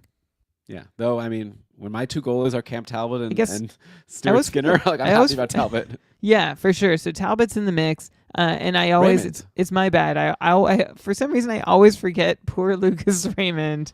So yeah, add him to the list too, and suddenly it's like Detroit is just like any other team. Talbot, by the way, he's been the only good goalie in Detroit this year, and he's been great. So I'll give him his due. Everyone loves Raymond, but Brian, who doesn't even know he exists. That was a good joke. There's your episode title. No, it's not. Brian would never make that the episode title. Okay, more goalie talk. I feel like it has been our episode title before. Everyone loves Raymond? Yeah, like the first part of that, not the like 14 words that came after it. Let's go to Philly. Another goalie injury here. We talked about a goalie injury with Darcy Kemper, if you recall. We're actually, you may notice a theme so far. I've brought up a lot of goalies that are like, at least were nobodies going into the season that now we're interested in, right? Like, just to recap, we've got Gustafsson, who I brought up, who, you know, fell very far in drafts. We've brought up Anthony Stolarz doing so well. We've not brought up Riddick, Cam Talbot, and I'm going to give you another one because Sam Ersson is injured in Philly. He's going to be out 1 to 2 weeks apparently. Ivan Fedotov doing kind of a Georgiev impression. 3 straight wins for Fedotov after such a brutal first couple of games to start the year. Maybe this was just a thing where Fedotov needed some time to adjust. Obviously, he came from the KHL. Last year, he only played a couple games. Would you be brave enough, Brian, with Fedotov now like on this hot streak? Philly plays Colorado on Monday and then Carolina Wednesday next week. 2 really tough opponents, but let's say you have the open goalie spots. Usually it's pretty good. I think there's a very good chance Fedotov gets both of those games. If you like had a free ad, let's say you don't even have to waste one of your ads, Brian. Let's say it's like you can just have Fedotov on your team. Would you want him for Monday, Wednesday against Colorado and Carolina? No. Is my honest answer. I stopped for a second to think if I could try and be optimistic about this, and I decided I couldn't. Great. I'm glad he's finally getting, and I could be wrong, right? Like when you play Colorado and Carolina, that's an amazing opportunity to prove yourself and to show what you're made of, and to really stand up and make a mark, make a statement. And I mean, I don't know. Sometimes there is this dynamic where like the best teams in the league just get stymied by the worst teams in the league. But I'm looking at the scoreboard today and I see Carolina beat the Blues 4-1. And I would expect a similar dynamic in the Monday and Wednesday Philly games. But if you're looking for volume and you don't really care about save percentage or a win, then sure, go ahead and get Fedotov. It's nice to see that he's doing enough to justify getting us like a run of starts here. Yeah, I mean, hey, look at what Vejmelka did against Carolina. Maybe Carolina will take 50 shots against Fedotov, and he'll stop the majority of them. Probably not, I would say. And Vejmelka has come back to earth in his next start. But the one reason to expect Philly to maybe do okay in these next couple of tough games is they've got a lot of guys on blazing hot streaks. I'm just going to drool. Oh, I think you didn't like it when I used that term. I'm going to fawn over some players here on Philly. Travis Konechny had 2 goals and an assist versus Buffalo. That brought him to 12 points over his last 6 games. Incredible. Konechny is pacing for 100 points on the season. Brian, let's say you had to pick right now, rest of the season, Konechny or Matt Boldy. I see them as pretty similar. Like, I don't know. For some reason in my head, I see them. Like, I could see you going either way. Who you got? Rest of the season, Konechny and Boldy. I mean, Boldy's been amazing. I didn't get too much into him when we were talking about Minnesota. He's doing great, and with 0 friendly variance at 5-on-5, where like everything is as expected, and Boldy might even be able to be doing better. I see no spikes on the power play either. He's got 7 power play points in 17 games. Maybe he's got like an extra goal or 2 from shooting percentage, but like, I am loving what I'm seeing from Boldy. Like, you called him a legit 50-goal, 90-point threat. And I'm down with that. Comparing him to Konechny, Konechny, here's the thing. Like, I have so much respect for Konechny, but it never comes through because I'm just always so worried about what's around him. Like, Konechny consistently does so much with so little. And I feel like he's toiling away in Philly, one of the most underappreciated like offensive producers in the league. This year so far, by the way, every goal that Philly scored with 5-on-5 This year, by the way, every goal that's been scored with Konechny on the ice at 5-on-5, he's had a point on. It's kind of like Connor Bedard in Chicago last year. The thing with Konechny this year is there's everything is just constantly like up in the air in Philadelphia, and he's seen a sizable drop in his shot rates. Some of this latest run for Konechny come thanks to 6 goals on his last 21 shots. He has a bunch of assists too. I don't know, man. Like, I love the guy, but I can't feel secure with kind of the mess around him, which I know is what my line has been on Philly generally this year. Konechny seems to find a way to beat the odds pretty regularly, but if you're asking me between Konechny and Boldy, I'll take Boldy as somebody who doesn't need to beat the odds. The odds are already working for him, and Konechny just seems to just be overcoming this uphill battle very successfully, and good for him. But I don't get a ton of reassurance that if like the littlest thing goes wrong, I'm not sure he can come through, even though he always does. That's cool. Yeah, I'm with you. I would have said Boldy also over Konechny for what it's worth. But yeah, he's doing well. But okay, more people that are doing well in Philly. Brian, I think I got to take a bit. I don't do this often, right? I want to do a quick brag here about a take I had last week. I suggested, we were talking about how Matvei Michkov had been healthy scratched a couple times. If you recall, check the tape. Check what Trev wrote on the accountability channel. I was like, great buy low time. I think that he's going to come back and be good again. And he has been. It's been really good. 2 goals and 3 assists in the 3 games since returning from Matvei Michkov. Back on track for that Calder. So he's crushing it. Hopefully Tortorella just keeps him in the lineup. Also, man, Travis Sanheim. Yas. I was saying in the pregame show here for the people in the YouTube that Sanheim was dropped from like a couple division a few weeks ago. I remember I went to like the short shifts crew. I was like, I should add this guy, right? And a turn of like all of short shifts pretty much. I think not you, Brian, but I think most of the other guys in that chat. I think most of the other people in that chat did already have Sanheim. They're like, yeah, he's good. Like, yeah, even when he's cold, he has the good floor. But man, he's not only getting the good floor with some peripherals, a goal and assist for Sanheim versus Buffalo, a goal and 2 assists versus Ottawa. Like, before that, Sanheim only had 1 assist in a stretch of 7 games. I think I'm at a point now, and obviously come back to me when this happens, but I feel like next time Sanheim only has an assist in 7 games, I think I'm just going to remind myself, like, just hold the guy. Just hold. You know, defense is hard to find. He's solid, and he always has this ability to get points. So I don't know. I right now, I'm saying I'm going to just don't even bother me. I don't want to drop Sanheim for the rest of the season, but we'll see. I'll see how it feels after I won't bother streak. you. Like, so cover your ears for like about 30 seconds. Like you said, he always has this ability to get points. If you define always as being like runs of 2 to 3 games, yes, and then nothing. Like Sanheim is the guy who does make you feel really smart for having him at the right time and really silly for having him more than that. So you can always take your shot with Sanheim, which might be better than some of the guys in your free agency, depending on the depth of your league, right? There might be a bunch of D-men who are even less likely to do anything. I'm not saying Sanheim is that sounded worse than I meant it to sound, but you might be looking at guys who like never do anything, or Sanheim who could do something. So in that case, Sanheim could do something. Yeah, like I guess to elaborate a little bit, I just like that Sanheim is, giving hits and blocks, or more so like shots and blocks actually, which is even better than hits, like pretty regularly. So and he plays like a ton of minutes. Like he had like Sanheim look at this game log recently, 27 minutes, 28, 30, 30. Like he's playing a lot. So I just think even if he goes cold, like you say, Brian, obviously it depends how deep your league is. In a league like the Cupful, I just feel like you're not going to get such a reliable defenseman out of free agency in such a deep league. But we'll see. I'm happy with him right now. Fair, but I'm going to tell you, like I have a bunch of guys in my free agency right now who I think like are comparable. I've got Devon Taves. I've got Esa Lindell. I've got Uvis Balinskis. Who? Get out of here. I've got some guys. Jacob Trouba. He's gone already, but he hit. Yeah, I would say agency. Trouba matches. Trouba and Devon Taves. If it's like it was a lot of guys like that. Bowen Byram. Like, okay. Bowen Byram. I like Byram. I like Byram. Byram. Olem Zellweger just got picked up. Like I still think Sanheim in a couple size league is still not necessarily the best guy out there, but in a D poor situation, yeah, sure. Okay.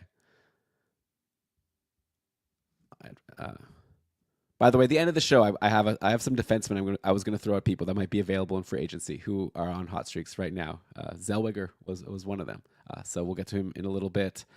I still have some more Philly guys I wanted to drool over. Who's this person, Brian? Who's Anthony Richard? He has 6 points his last 4 games. Just like, is that anything? Sometimes I have to bring it up, right? This is my job. But like, there's no way Anthony Richard is a person. Well, he is a person. He was a person who was drafted in the 4th round back in 2015, 100th overall by Nashville. For context, 2015, Richard was picked 20 picks before Matthew Joseph, 24 picks before Connor Garland, and 35 picks before someone named Kirill Kaprizov. What? It's always a great 5th round, 2015.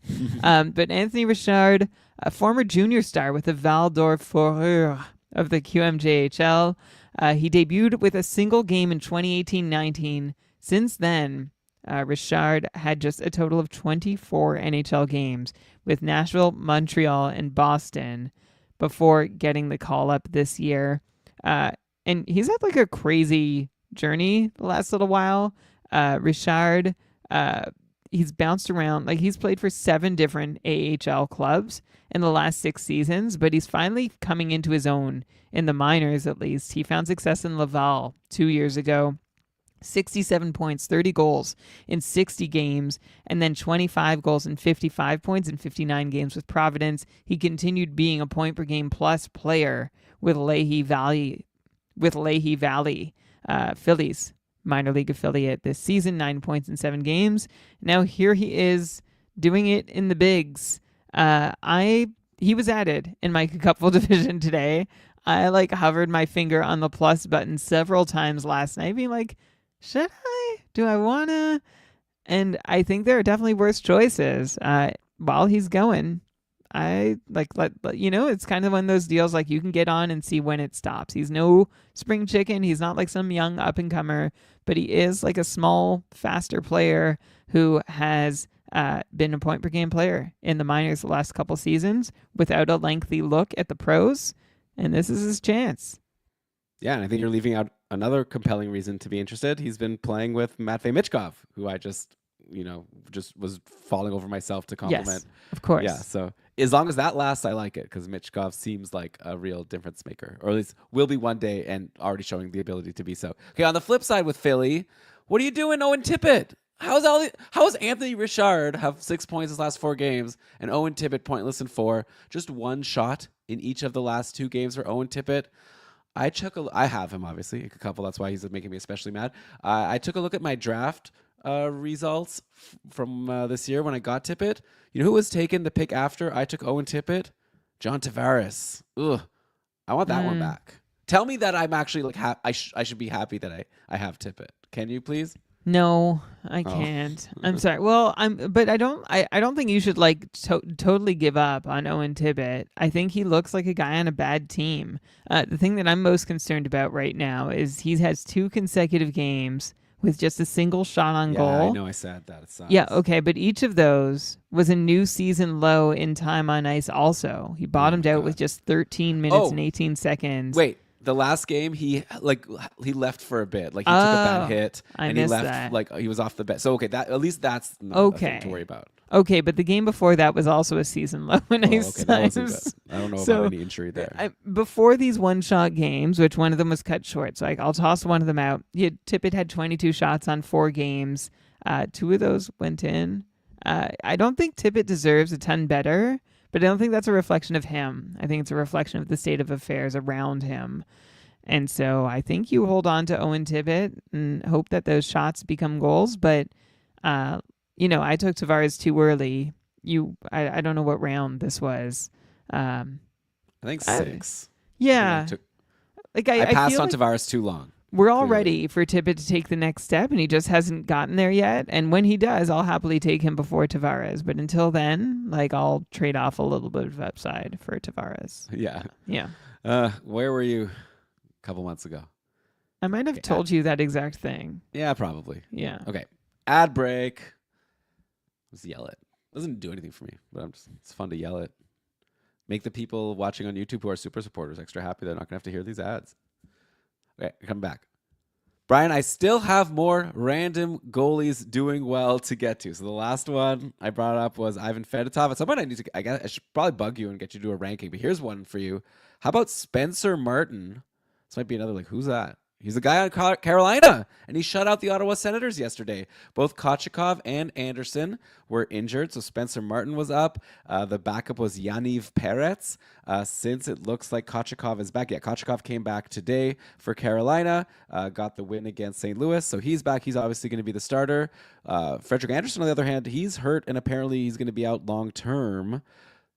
Do you think there's any chance Spencer Martin, after his shutout, gets like some games, or is this just going to be like Kochikov's going to play like every game except for like a back-to-back? Like, is this like a Winnipeg situation now, or do you think Spencer Martin is going to earn himself a few more starts than who's the guy Eric Comrie has so far this season on Winnipeg?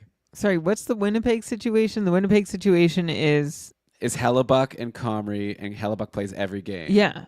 Okay. Yeah. Is that what it's going to be like for Kochikov and Spencer Martin, or do you think Martin's going to like play a decent-ish amount? I mean, when's the last time Carolina ever gave somebody that treatment? I don't think Kochikov maybe a couple years ago, right? I don't know if you remember. It was him and Antti Ranta, and I was just I obviously always waiting for Antti Ranta to get starts, and Kochikov just went on a crazy run, and they let him keep going. I'm feeling pretty confident that that won't be the case this time, although Spencer Martin's got to give his team a chance to win to make that happen. He had an .891 save percentage so far in 3 appearances this year. If that's even with the shutout, still only .891. Yeah. Well, he's rolling now. I'm especially happy about him. I added him in my Get Ready to Drink people. I added Spencer Martin in my Dynasty League after he got called up. And I got a shutout. The first game I got from him, shutout. Beautiful.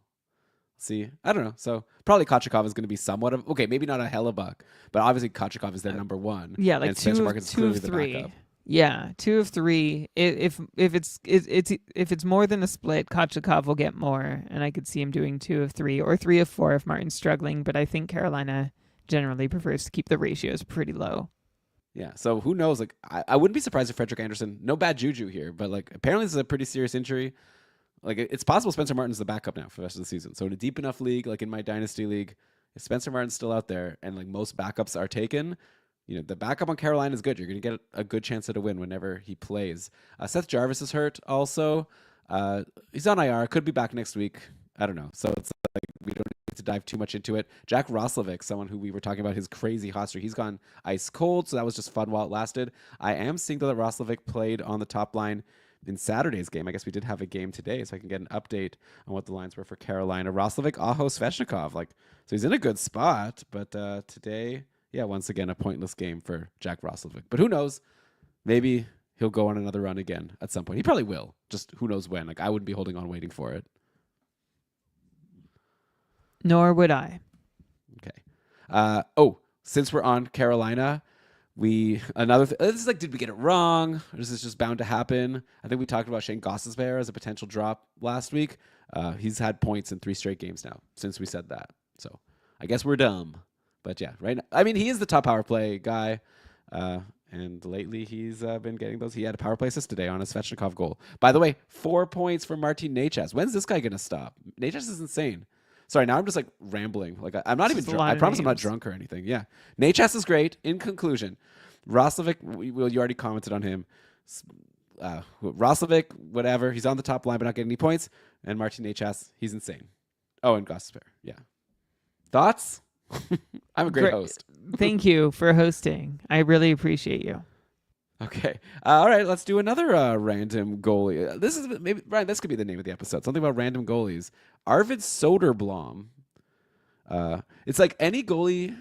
It's just like especially annoying on the episode where I'm talking about Stuart Skinner being so bad. That's like, and here's all the goalies in the league who we had in like tier X or whatever, tier 9 of Schmore Goalies work doing much better than Stuart Skinner. Throw Arvid Soderblom on the list. He's had 3 straight 2 goals against games on games where Chicago led in like 30 plus shots, a couple of them like 39 shots. So this is another like Cam Talbot situation, though I guess worse because Chicago's like even a lot worse than Detroit. But yeah, 933 save percentage on the season for Arvid Soderblom. Very limited action. It'll be interesting. Brossois, I guess, will come back at some point. The way Soderblom is playing, I don't think they're going to waive him. They'll lose him for sure. Maybe he's someone that Edmonton will trade for. I don't know. Maybe. I mean, like, he's never been that dependable. So I know you're super excited, just like the one Spencer Martin shutout about this recent run from Soderblom, but I don't think there's been too many points over the last couple years where we've considered him as someone like indispensable. You can't just let him go. Yeah. But yeah, definitely a good run. So maybe next time he gets a start, if you need a lot of saves, there's a decent chance that Soderblom will have another good game. He's done it his last 3. Seth Jones is hurt. That's a pretty significant injury for fantasy, you would think, because you're getting the top power play defenseman on Chicago. Do you want to know who it's been? It's been Alex Vlasic, who did get like a turn there a couple weeks ago, even without Seth Jones being injured. He didn't do anything. Alex Vlasic has continued to not do anything recently. 5 straight games without a point, even with the top power play in that game against Vancouver. Vancouver won 4-1. No points for Alex Vlasic. Any interest here? Normally, we would want to pump up a top power play guy. Is Alex Vlasic the exception? Yeah. I mean, he's getting a couple shots a game and a couple blocks, and he's on the top power play just for one game so far. The thing is that the power play in Chicago's really been struggling. Chicago's just 5 for 35 on the power play over the last month, and they had 2 straight games with just 1 power play opportunity. So I don't know that, like, we're not going to judge Vlasic or really anyone on the roster based on the recent power play lack of success. So I think you could give Vlasic a try. That's I'll say that much. Okay. Well, I would prefer Sanheim. I'll say that. Well, obviously now Sanheim's on a hot streak, but like, yeah, Vlasic. Yeah, I don't know. Like, well, maybe the next question actually will give us some more information on how you feel about Chicago overall, which hence will help us decide if Vlasic is worth a shot being on that top power play. We have to bring up that Connor Bedard is not having the season we were expecting so far. Pointless in 3 games now, which has brought Bedard to... actually, I didn't write this down, but I'm bringing it up here. Yeah, 13 points in 18 games on the season. That's a 59-point pace. Obviously, small sample size, right? It was looking a lot better before these most recent 3 games. The shots aren't like insane. Like, actually, over his last 4 games, Brian Bedard just has 5 shots. That's not good. Just like 3 1s and a 2.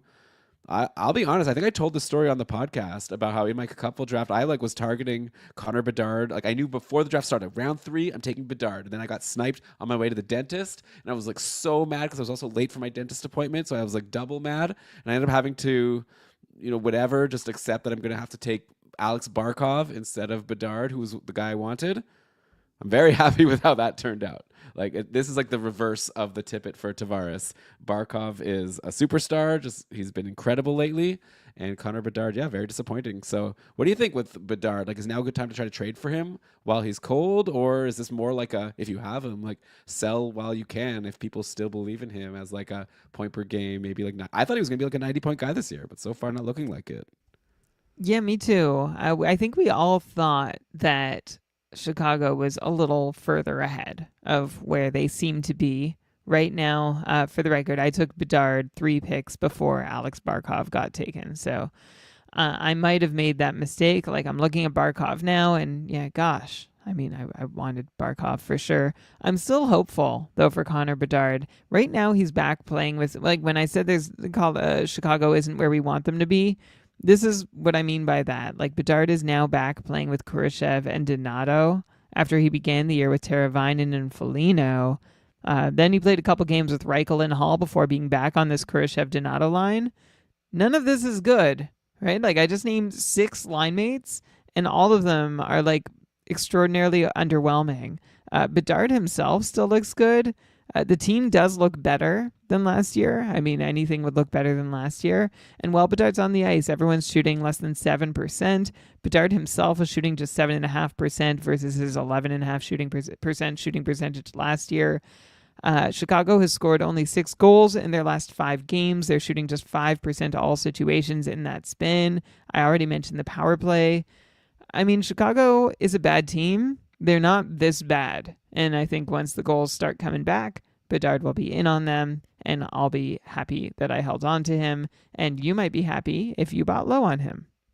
Yeah, I'd be curious to see if people can swing a Bedard. Like, I'm trying to think of who to offer. Like here's a name that comes to mind. Brian, just off the top of my head, he's having a big game today as he's had for a long stretch of the season. How about Dylan Strome over in Washington? Strome is just insane. He's I think got 2 assists today. Though I am seeing actually Washington just scored, so now it's 4-2. Let's see if Strome got in on a third one here. Ovechkin. Oh man, Ovechkin, his second goal of the game. He's Brian. You said to sell high. Lewis strongly disagreed. Since you said that, point every game for Ovechkin. Here's 2 goals today. This guy can't be stopped. But anyways, yeah, obviously you're not going to be able to get Bedard, or like you wouldn't want to. I don't think anyone would say to like swap Ovechkin for Bedard at this point. But like if you have Dylan Strome, who's now up to 26 points in 17 games, like an insane. He's on a 125 point pace. Dylan Strome. Do you consider that, or do you think that would be like selling way too low for Bedard? I consider that. If I have Bedard, yeah, I would give that a long, hard thought. Yeah. That's Okay, so that's something yeah. to consider. Obviously, we don't have to put Brian on the spot here and give a definitive answer, but just a sense of like who you could maybe try to get Bedard for, or if you have Bedard, maybe who you can go for. Because I'll bet you if you were the Dylan Strome owner and you got that offer, you would also give that a long, hard thought. Because obviously, going into the year, we thought very differently about the two of them. Okay, but speaking of Barkov, I guess I could give the numbers on what he's been doing lately. It's been Barkov and like Sam Reinhart, just both exploding this season. So Barkov obviously missed some time, but since he's been back, 16 points in his last 8 games, up to 17 points in 10 games overall, 139 point pace. So obviously he'll never come even close to that because he misses too much time. Sam Reinhart, I'll just mention, I think we've mentioned him also recently, but he just keeps rolling. 16 points in his last 10 after 3 assists yesterday against the Jets. Sam Reinhart pacing for 128 on the season. Insane numbers here. Imagine if all these guys end up hitting their paces and we have like so many 120 plus point players. That would be fun. Also, I guess we need to really shout out Sergei Bobrovsky, who is having such an amazing season. It's so wild the career that Bobrovsky has had, where he signed like he was already like I think he was already like a Hall of Famer before he even went to Florida, or was definitely on the verge. He was already a Vezina winner a couple times with Columbus. But yeah, since heading to Florida, like Bobrovsky like was like a joke for a while, like the poster child for why you don't spend a lot of money on a goalie. Then obviously he wins the cup last year, was like very amazing in the playoffs, and now this year Bobrovsky, overall, like his numbers aren't that good, but recently, like 6 wins, 5 quality starts in his last 7. He's really picked it up. Florida can't lose. Bobrovsky's won 9 of 13 games. I wonder if we were to redo like Schmore goalies board right now. Like, I feel like we'd have to put Bobrovsky near the top, right? He plays a ton. Like, Florida's incredible. He seems good. I don't know. We don't, not no point really diving into him, but I think he's like, I feel like I always underrate him going into fantasy drafts, and I wonder why. Like, he's great.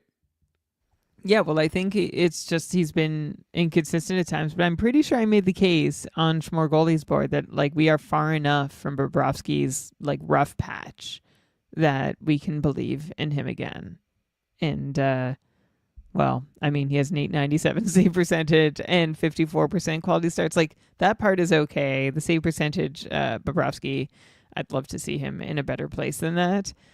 But it's, I mean, he plays for the defending Stanley Cup champs who are going to win him games even when he doesn't necessarily show up in his best self. So I think that's, I mean, yeah, you're right. We did actually have him pretty high. We had him in tier 3, so yeah, I guess we can't. that's what I remember. But he is playing poorly this year, for the record. Like he's 12 save points below his expected number, just a 904 5-on-5 save percentage. For context, Stuart Skinner is playing closer to his expected Fenwick save percentage at 5-on-5 than Sergei Bobrovsky, and by like a not insignificant amount. I'll be honest. Like, okay, the way I plan the show is like I have a Trello and I just kind of keep track of hot and cold players like throughout the week. And I saw Bobrovsky get that shutout against Winnipeg yesterday, and I was like, all right, this guy, like, look at this freaking guy. But yeah, I am seeing that the game before that he let in 5 goals against New Jersey. It was actually a really bad game, so maybe it's a bit up and down. Still usually figures out a way to get the win. Let's go to the next team I wanted to talk about here. More goalie talk. Let's just do goalies the whole time. It's so fun and so like impossible to get right. Vanacek has been hurt for the Sharks, like mid-game. I think he left after the first period yesterday.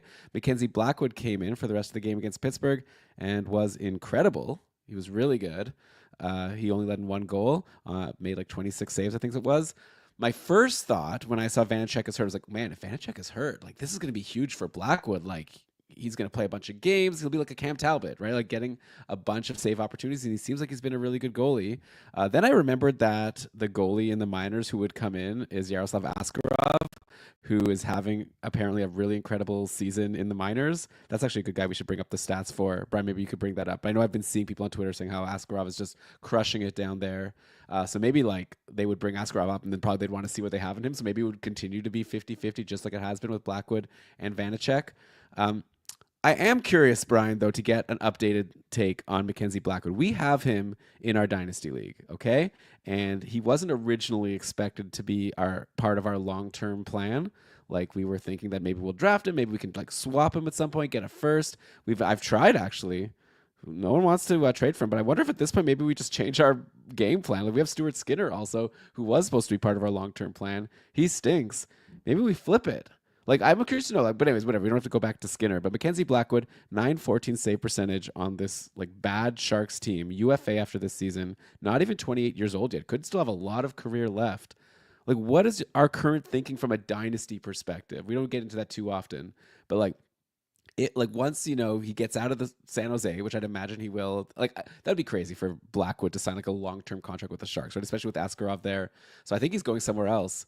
What do you think about this guy? What's your vibe right now? It's goalies, who knows? But what's your vibe on Blackwood and the next like 5 years of his career? Vibe on Blackwood in the next 5 years of his career. Okay. Unpredictable, I think, is going to be the best answer I have, just to Just put like my a cards vibe, on the like table high real or quick. low? Here's the thing. He's never played like a star goalie before. Blackwood's currently at a 914 save percentage at 5-on-5. That would be the second best mark of his career. He's also playing 7 points above his expected Fenwick save percentage. That would easily be the best mark of Blackwood's career. He's only performed above expected one other season, and that's the season where he beat his current 5-on-5 save percentage. Blackwood turns 28 in a couple weeks. He's only played 200 career games. That's not a ton of a workload. Like it's a moderate workload for a goalie of his age. There's still time for him to show up in a way we haven't seen before, I guess.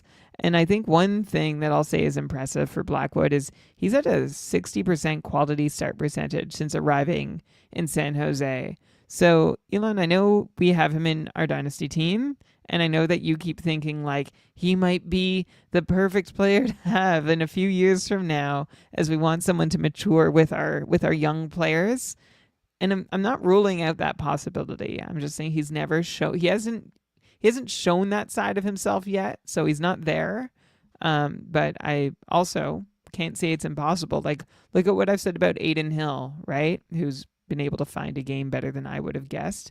So I'll say the same or similar for Blackwood, which is that he hasn't given us reason to think he's a superstar goalie in the waiting. Nope. He hasn't given us a reason to think he's a superstar goalie, just waiting for his moment to come out, but he hasn't been terrible. And so he still could be. Yeah, and I mean, you also don't need a superstar to be like a really valuable goalie in a dynasty league like that. I just think like, I don't know, I think back to Blackwood's career, and I guess I won't harp on this too long. Like, he had a really great start. If you recall his first 2 years in New Jersey, he like kind of came out and was looking like, oh man, this guy is going to be a star. And then he like had injuries and had so many struggles with New Jersey, just couldn't get healthy. Then when he did play, he struggled, but then it would always be like, oh, because he's still like not fully healthy. Then he went to San Jose. Yeah, now he's like really showing himself to be, first of all, durable. Like he's not getting injured, no jinx, hopefully. And also he's playing pretty well again, like with a bad defense. So I'm very interested to see like I feel like this would be a sad time to like cut bait on him if we can't get a really good return, just because I want to see now him on a good team, because New Jersey was also like not a good team for a long time. There's a reason why they have Jack Hughes and Nico Hischier, right? So I think it'll be really interesting to see what Blackwood could do with his next opportunity next year. Sure. So we'll see. Me too. Yeah. I'm with you. I'm going to keep an open mind about whether Blackwood could be a meaningful piece of a competitive team. By the way, I just don't want to forget you asked about Askarov. He has a 939 save percentage in the AHL this season with a 6-3-0 record. Wow. This guy's so good.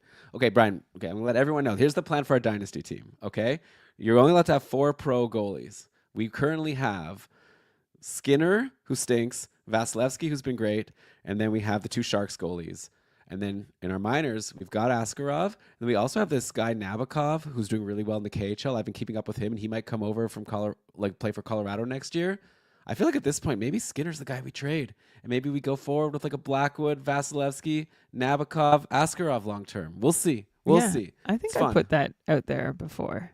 All right, we're taking offers on. Maybe let's wait for Skinner to have a good game before. Can I also try to trade him. I just need to add an important piece of context. By the way, what did I say? Askarov had a 939. There are 10 AHL goalies who've played at least 5 games with a 930 or higher save percentage. Ooh, let's see if I've heard of any of them. Okay, you want me to run them down? Yeah. Okay, the leader is Devin Cooley with a 953 in 12 games. That's crazy. I don't even think. I thought he was like a no, but I think he was claimed on waivers from some team. Like he was on San Jose, I think. He's given up 17 goals in 12 games. Be frustrated. Yeah. Okay. Brandon Halverson. I have heard of him. Never heard of him. Okay. Askarov is third. Then Sebastian Costas fourth. Okay, definitely high pedigree guy. Magnus Krona is fifth, right behind Askarov. Isn't he a Shark also? No, he's in the Predator system. Huh. Maybe he was with the Sharks at some point. Okay. All right. Connor Hughes, sixth with 935. Doesn't ring a bell. Matthew Murray. Not that Matt Dallas. Murray. The other Matt Murray. Yeah, but it looks like he's in the Nashville organization now too. Oh, okay. Yeah. Jackson Stauber. Yeah, Chicago. I know him. Yeah, except now he's with the Roadrunners in Tucson, so I think that's Utah. Philip Larson. Is that Detroit? Is it in Detroit system? Pittsburgh. Maybe he was. Okay, let me. I don't want to waste time. This is actually probably not the best use of our time here, but I'm having fun. One last. Dominic DiVincentis. Yes, Winnipeg. That's a Winnipeg. Good job. Person. Nicely done. Tristan Jarry, by the way, 13th with a 926. Elon. Hunter Shepard, 921. My guy. 14th. There he is. From the pre-show. Shepard, I was talking about him. I think he would do better. He would have gotten the win for Edmonton versus Toronto yesterday if Hunter Shepard was in the net instead of Skinner. I have a couple more things to say about the Sharks, okay? What's the deal with the AHL? I'd like someone to help explain this to us. How all the goalies can be 930 or higher. I don't know, because the forwards aren't as good. Are the forwards that bad? Are the goalies that good? The defense is bad. Well, the defense. If the defense was terrible, their save percentage isn't an individual stat, but I mean, you can do better with save percent. It doesn't help. Yeah. Yeah. Okay. More Sharks. Jake Wallman is back. He returned for the 4-3 loss to Pittsburgh. He had an assist, 2 shots, 2 blocks. Could be a good target for the 4-game week next week if he's available to you in free agency. The Sharks are running a weird even 2 power plays. This does not seem like the type of team that can sustain 2 power plays getting equal time, but that's what they've been doing. Toffoli, Gaudreau, Will Smith, Celebrini, and Liljegren was one unit in the game against Pittsburgh, and then Granlund, Wenberg, Zetterlund, Eklund, and Wallman was the other one. I could see this changing, but you never know. So obviously that's not as good for Wallman as when he was on the top power play with Granlund, like getting most of the time.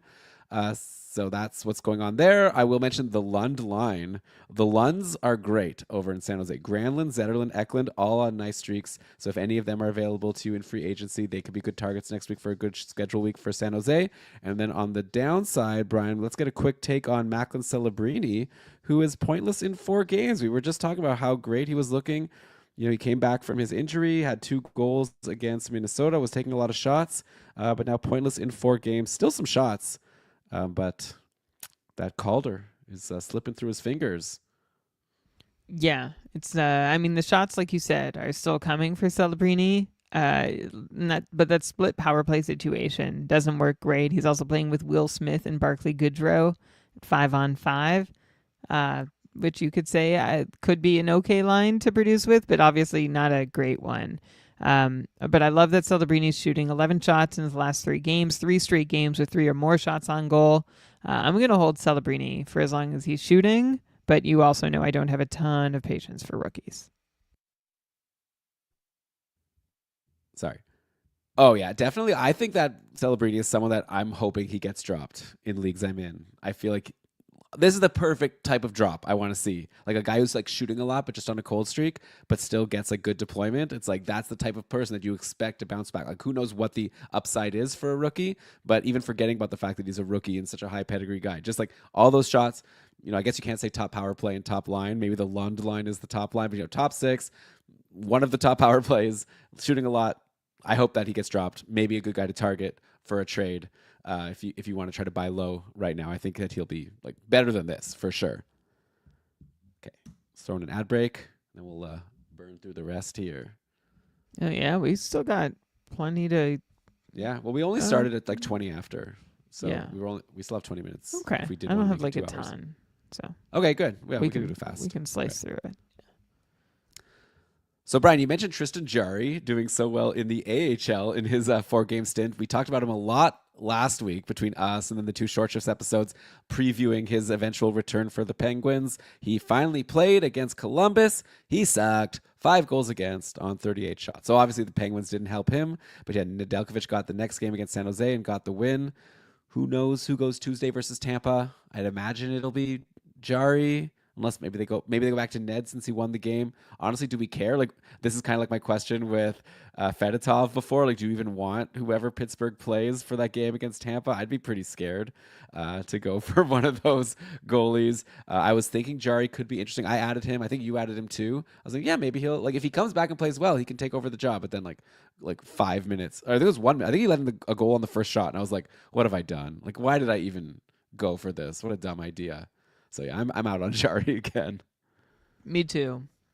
I don't have much more to say about that. Since we're on Pittsburgh, Crosby hot as per usual. Though he has points in 3 straight, he's still below point per game. Only 19 points in 20 games. Like Crosby's doing well lately, but you're going to need to get some multi-point games there, Sid, in order to get back above point per game. Wouldn't be surprised if he's above that when we come back to talk next week. A couple random guys on hot streaks here on Pittsburgh. Anthony Beauvillier, 5 points in his last 4 games, and Michael Bunting, 3 points in his last 3 games. So Beauvillier's been playing with Raquel and Crosby. Bunting's been back in the top 6, playing with Malkin and Rust. For those of us in deep leagues, do you have any interest in a Beauvillier or a Bunting as they're running hot right now and are both in the top 6 playing with good players? We were talking earlier about like sometimes you make that choice that turns out to be brilliant or awful. And like I looked at Beauvillier at the start of this week. I'm like, should I? And I'm like, no, I've tried that too many times. And yeah, he did great this week. 3 goals on 6 shots for Beauvillier. Almost 16 minutes on Saturday. That's his second highest time on ice total of the season. And the most Beauvillier has seen since he saw 17 and a half minutes in the 4th game of the season back on October 14th. So that is to say maybe he's going to skate a little more. I don't think he's going to be scoring enough to be like a regular contributor. Yeah, I'm with you. Yeah. Who's the other guy you wanted me to talk about? Bunting. Oh, Bunting. Same. How about that?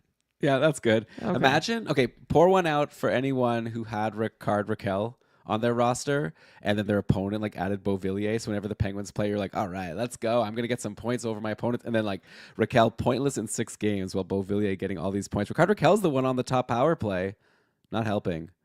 Yeah, Raquel. Yeah, is he a drop? I dropped him the last time he was a drop, and I've been sad ever since because he was pretty consistently productive. He's still shooting. He still has good deployment. I don't think you need to hold on, but if your waiver wire's thin, I'd think twice at least before getting super reactive here and not trying to hold on for another game or two to see if Raquel will reward you. Yeah, maybe he's like a Celebrini. Like if he gets dropped, maybe he's someone I'd be excited about.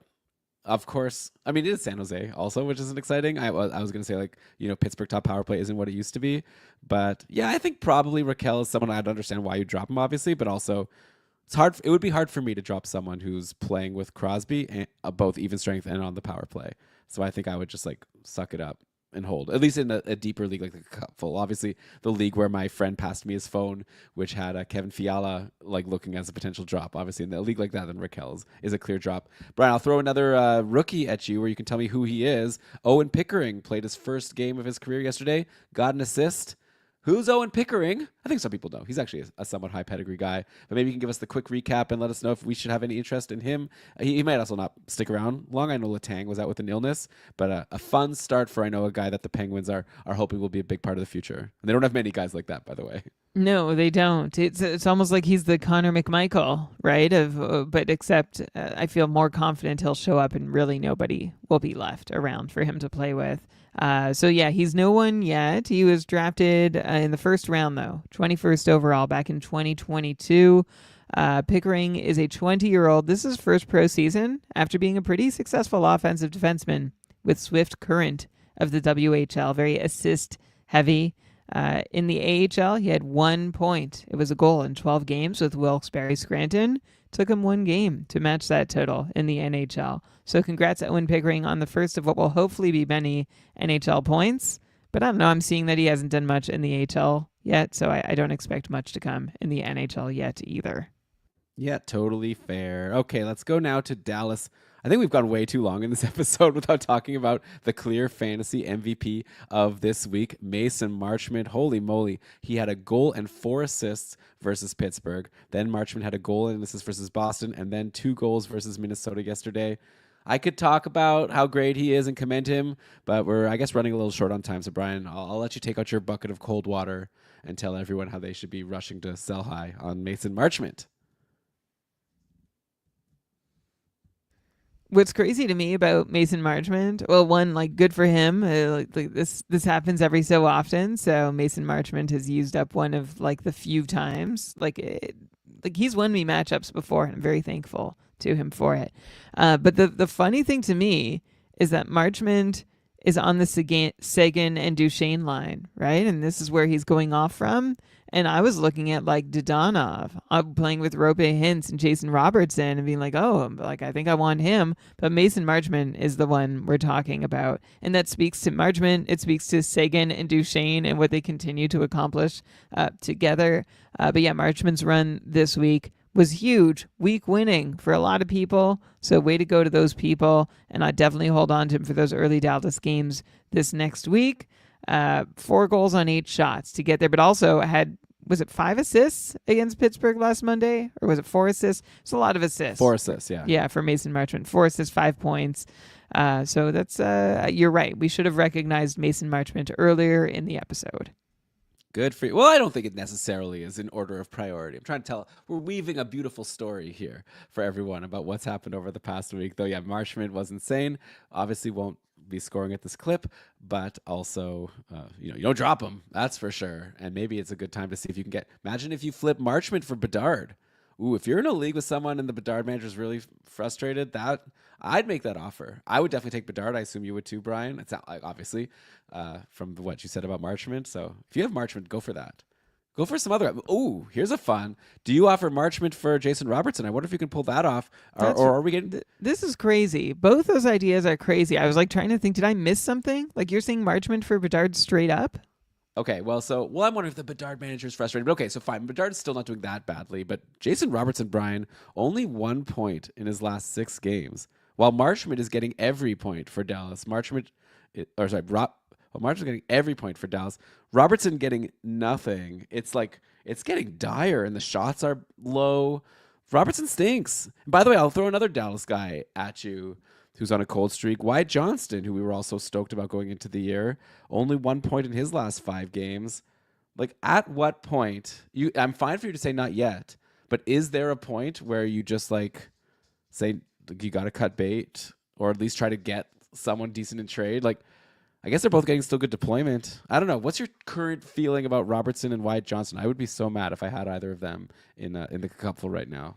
Yeah, my take on Robertson hasn't really changed from the start of the season, which was, I don't love what I see, and I still don't love what I see. I don't know what's there, and maybe, I wonder if Robertson for Bedard, like I know that's low for low, but Robertson, I think in most leagues was drafted before Bedard, and the rest of the season, I'd rather have Bedard. I guess Robertson has left wing eligibility for what that's worth, but I'll take Bedard. Yeah, me too. And if I had Bedard, I wouldn't try and trade for Robert. Like I'm trying to look through the draft list and decide at what round I get to it's probably the fourth, fifth, sixth where I'm looking at guys that I would deal for or try and deal for Jason Robertson, but still wonder whether or not that's going to work out for me. For Wyatt Johnston, I'm a little more confident in him. I think it's still a good buy low time, especially if you're looking like long term, like in keeper dynasty formats too. So far this year, Johnston's shooting just 4% versus 13% last year. That'll regress. His shots aren't all there, but that's okay. Yeah, it's too bad. I know we were all very excited for Wyatt Johnston coming into the year, more so than Jason Robertson, who we were just like, yeah, good quality, top 20, 25 pick, and that hasn't come to fruition. But Johnston, I feel like, for some reason, I feel like I'm a little more surprised that Johnston hasn't come on than Jason Robertson.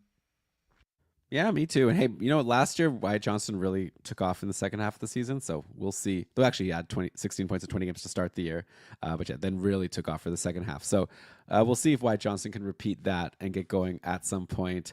I wanted to go to Tampa Bay next. Vasilevsky kind of struggled to start the season, but he's looking really good right now. 3 straight games. Sorry, I don't know why I have 3 straight games. 3 straight win. Okay, I guess I got to confirm that. Sorry. I hate when my notes aren't correct. 3 straight. What is the 3? Oh, 3 straight 1 goal against games. Okay. 3 straight 1 goal against games for Vasilevsky, including the 29 save shutout versus New Jersey on Saturday. So good for him. And I'm sure, I would think that Vasilevsky's the type of goalie who I would try to trade before the fantasy playoffs. I think he's let a lot of people down previously in that situation. But this is what he does. Mostly he's good for the season, and now he's on a really great run. So I don't know. You can decide what you want to do with that. Obviously, he's Andre Vasilevsky. He's really good. Good to see he's fully healed from that injury. Braden Point's still hurt. I don't know when he's going to be back. Anthony Cirelli's been on the top line, top power play. Cirelli had a goal and an assist yesterday. It's just I want to be pause the pod and grab Cirelli for as long as Point is out, but I don't even know if Braden Point's going to be back soon. We haven't gotten a definitive timeline.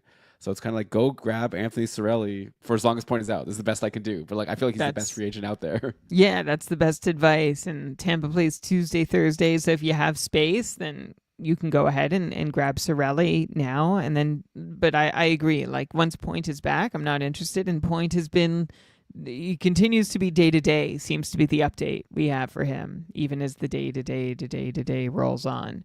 And Vasilevsky, he looks great. Looks pretty bounced back to me. I'm glad we made him his own tier in Schmore Goalies board because I don't think he belonged down in tier 3. And the Vasilevsky tier paid off. Yeah, so far so good. At least now, wasn't looking that great at the start of the season. Over in Buffalo, another couple injuries that we don't really know what the situation is.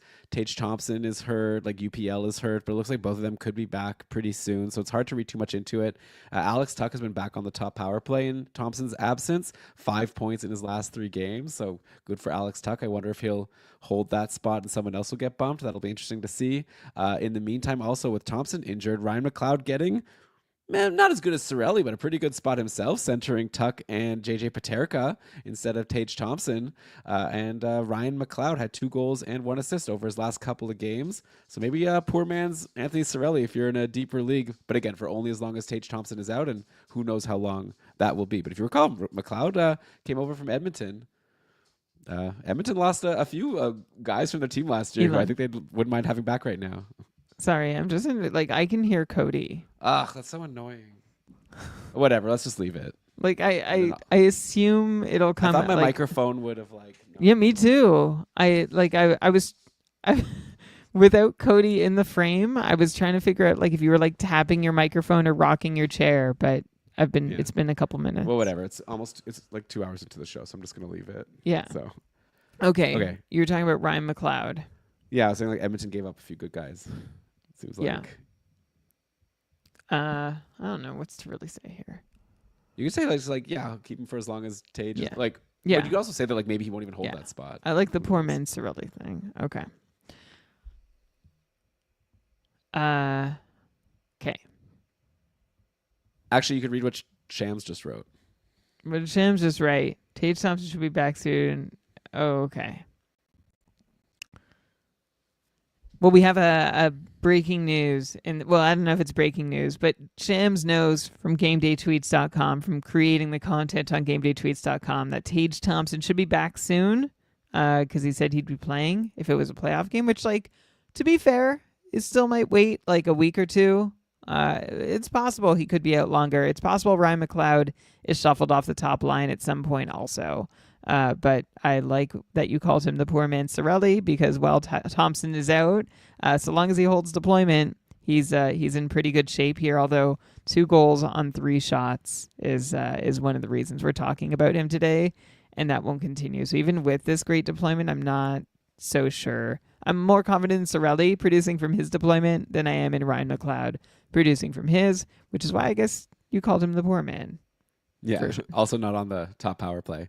But yeah, not doing well, taking over for the injured player is Devin Levi, who, maybe you would have thought, oh, UPL's injured, I'll add Levi. If you did, you got some bad games. 4 goals against Philly, 3 goals against on 27 shots versus St. Louis in a win. So that was okay, I guess. Still sub 900 save percentage. So he's super high pedigree guy, but not looking like a really solid, even like stream this season for Devin Levi. Overall, 870 save percentage on the season, so too bad. Let's go to Seattle. Grubauer was hurt. Now he's back. Did Grubauer play today? Oh, they're playing right now, actually. Seattle's playing against the Rangers, and Grubauer's in net. Oh, wow, it's 0-0 halfway through the game.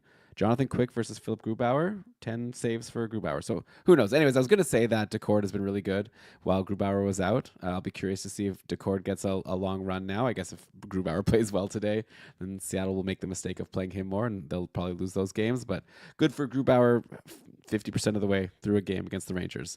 Brian, it's like the nicest thing we've been able to say about Grubauer in a while. Yeah. He's had a good half game right now. Yeah. Okay, here's my mirror to Anthony Richard from earlier. Why is my dog really wants to get out of here. Okay, well, we'll finish the show off. Okay, why is Brandon Tanev so hot? Who's a bigger surprise to you to have 6 points in his last 4 games between Brandon Tanev and Anthony Richard?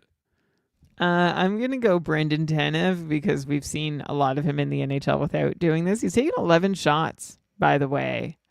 He took 11 shots over a few games, scored 4 goals, which is like, on one hand, yeah, he's not going to do that. But 11 shots for Brandon Tanev seems good. But what's crazy to me is that he scored 4 goals on 11 shots, and then he took 0 shots on Saturday. It's like, come on, keep shooting. What are you doing? Don't slow down now. So yeah, I'll say Tanev is the more surprising one than Anthony Richard, which I don't know. Do you think that's a funny take? I honestly don't care. Yeah. Okay. All right. Okay. It was just a way to throw to me. I got it. Just a fun question. Yeah. All right. Like I promised earlier, I'm going to end the show with some defensemen who are doing well that might be available in free agency for you. So let me know if you believe in any of these guys and if you think that what they've been doing is somewhat like sustainable moving forward. Ryan Pulak, former guy that we used to love on the podcast like 4 or 5 years ago, on a nice little run, 4 points in his last 6 games, also taking shots, blocking, playing a lot of minutes. I don't know. It seems like a solid peripheral guy. Kind of reminds me of a Travis Sanheim. Plays a lot of minutes, not necessarily on the top power play, but still producing lately. Oh, that's it. Okay. Yeah, it's Pulak. Or do you want me to do more of them and throw them all back? How about you just run through them all? Okay. I just have to bring them all up here. Or I could do an edit point each time. I'll just bring them all up. Sorry, everybody. 1 sec. We've got this. Yeah, well, then this is going to be the last thing I say. All right.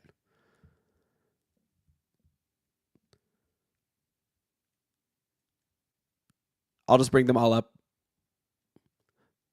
And yeah, I'll just bring up the other ones, Brian. You can comment on them all at once. Lane Hudson on Montreal getting going again. Remember at the start of the year, we were really excited about him, and then he got super cold, but we're looking at 4 points in his last 4 games after the assist versus Columbus yesterday. So maybe now's the time to jump back on the Lane Hudson train, though those peripherals aren't going to be good. So you're going to need those assists to keep coming at a pretty regular pace. Olin Zellweger has been on the top power play for a while now in Anaheim. Finally had his big breakout game, 1 goal and 2 assists versus Detroit. 2 of those points on the power play. maybe Zellweger can build on that. Guy Brown, you and I have in our Dynasty Leagues. I'm happy to have him. And then Colton Parayko might not be available to you in free agency, but I just want to give him a shout out. Like, what a great late round snag for anyone who drafted Parayko. Everyone was talking about Justin Falk, but yeah, he had 2 points in his last 3 games, continues to have the peripherals, and the shots were up to 11 points in 19 games for Parayko. So obviously, it sounded a little more exciting before he just went pointless today. But still, I like Colton Parayko, so I wanted to give him a shout out here. And yeah, those are the 4 defensemen, I guess, that you can give your thoughts on and if you think what they're doing is somewhat sustainable.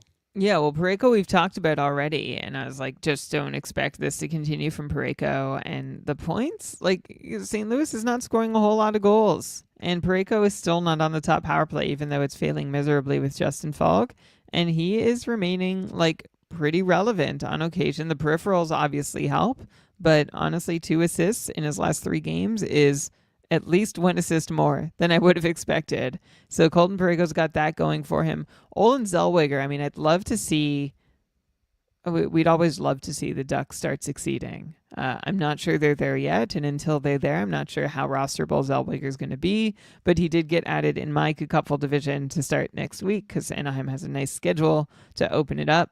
So I like him there. Like, if I was ranking these guys, I'd go Zellweger, then I'd go Parayko, then Hudson, then Pulock. And I think Pulock and Hudson are pretty close. When you've got Pulock's got a floor going for him right now, and Hudson has the upside of being able to pick up a couple points in a game that I don't think Pulock really has. I think the Sanheim comparison was pretty good and maybe even a little generous to Pulock. Yeah, I don't know. I was kind of leaning Pulock as my favorite, like aside from Parayko, who I think is the clear best here. But I don't know. I guess it really depends if you want to go floor or ceiling. Pulock's got a lot of good peripherals there. So does Parayko. I guess that's why I had that little slip. Brian, let's end here. Thanks everyone so much for listening. Hope you enjoyed another mega show packed with a lot of content. I think that we covered. I don't know. Okay, I think that a lot of content. Obviously, we have even more content waiting for you if you subscribe to the Keeping Karlsson podcast feed. I mentioned before, Jeremy dropped a really great matchup maximizer yesterday, so you definitely want to listen to that if you want to get who are the players and teams to target specifically for next week's matchup. We're going to have another 2 banger episodes of short shifts coming at you, and then, of course, back to another mega show and another matchup maximizer next week. And so make sure you're subscribed wherever you get your podcasts. Also, if you want to help us out, doesn't cost you a thing. Give us a 5-star review wherever you get your podcasts. All those things, the subscriptions, the reviews. Like, basically, I'm just saying the things that everyone asks for. If you ever listened to a podcast before, then you know these things. So if you wouldn't mind, that would be nice. If you want to support us even more so, we have our Patreon. We try to give a lot of perks to make it worthwhile, to make you, beyond just you feeling good about supporting a show that puts in a lot of work and hopefully you get some value out of. So you can check out keepingkarlsson.com/patron to find out all about that. But with that, Brian, I'm going to cue this outro music that we have, and you can go ahead and read us the credits. All right. This episode of the Keeping Karlsson Fantasy Hockey Podcast was presented by Dauber Hockey and powered by our patrons, including our super supporters, Nicolas, Richard, it's probably Richard, I'm not sure, Paul, Top Cheese, Roman, Michael, Brian, Patrick, Aaron, Philip, Caton, Sammy, Andrea, Zach, Steven, Tom, Connie, Ryan, David, Ricard, and Patty, all enjoying this episode ad-free and just feeling good that they are super supporters of the show, making this happen. Thank you to our Cupful coordination team, Kevin and John. I don't know if you're listening to this show. I don't know if you're ready for me to say this yet, Elon, but we might need some waitlist folks sometime in the next little while. We pride ourselves on being a super active league. If you're thinking about joining the Cupful or becoming a replacement manager, which is like a fun little side quest challenge kind of thing to take over a team, reclaim it, kkupfl.com for more info on that. Thank you, Elon and Shams, for all the great news coming in a constant stream on GameDayTweets.com. Thank you to our Short Shifts crew. Thank you to BrandonWeeb.com for our logo art. Thank you to Pat Roach for our outro music. And this episode was researched with help from Dauber Hockey, Frozen Tools, Dauber Prospects, Natural Stat Trick, Evolving Hockey, Puckpedia, The Athletic, HockeyGoldies.org, Hockey Reference, Hockey Viz, Hockey Database, Elite Prospects, and Yahoo. Great job as always, Brian. And what do you... Great job as always, Brian. Always fun to chat with you. Any advice as we have to wait another week before we get back to chat once again? Any advice? I like that it's always such an open. Do you just happen to have any Anything. advice? I don't know. Yeah. I'll take anything. The advice is to make sure that you're doing all you can to make sure that fantasy hockey is something that can be enjoyed by everyone. All right. Good show. Thanks, everyone, for watching. I do need to go. My excuse this time, though, for having to bail really quickly is because this dog needs a walk. We didn't walk her before. I'm a bad dog owner. So I apologize. We let her out the back, but, she likes a longer walk. But we had we had a lot of stuff going on today. But anyway, thanks. Hope you enjoyed the show. Great. Gonna sign out now. Talk to you all on the Discord. See ya. Thanks Brian, for being here. Yeah. Thanks, chatters. Thanks. Bye. Bye. End stream.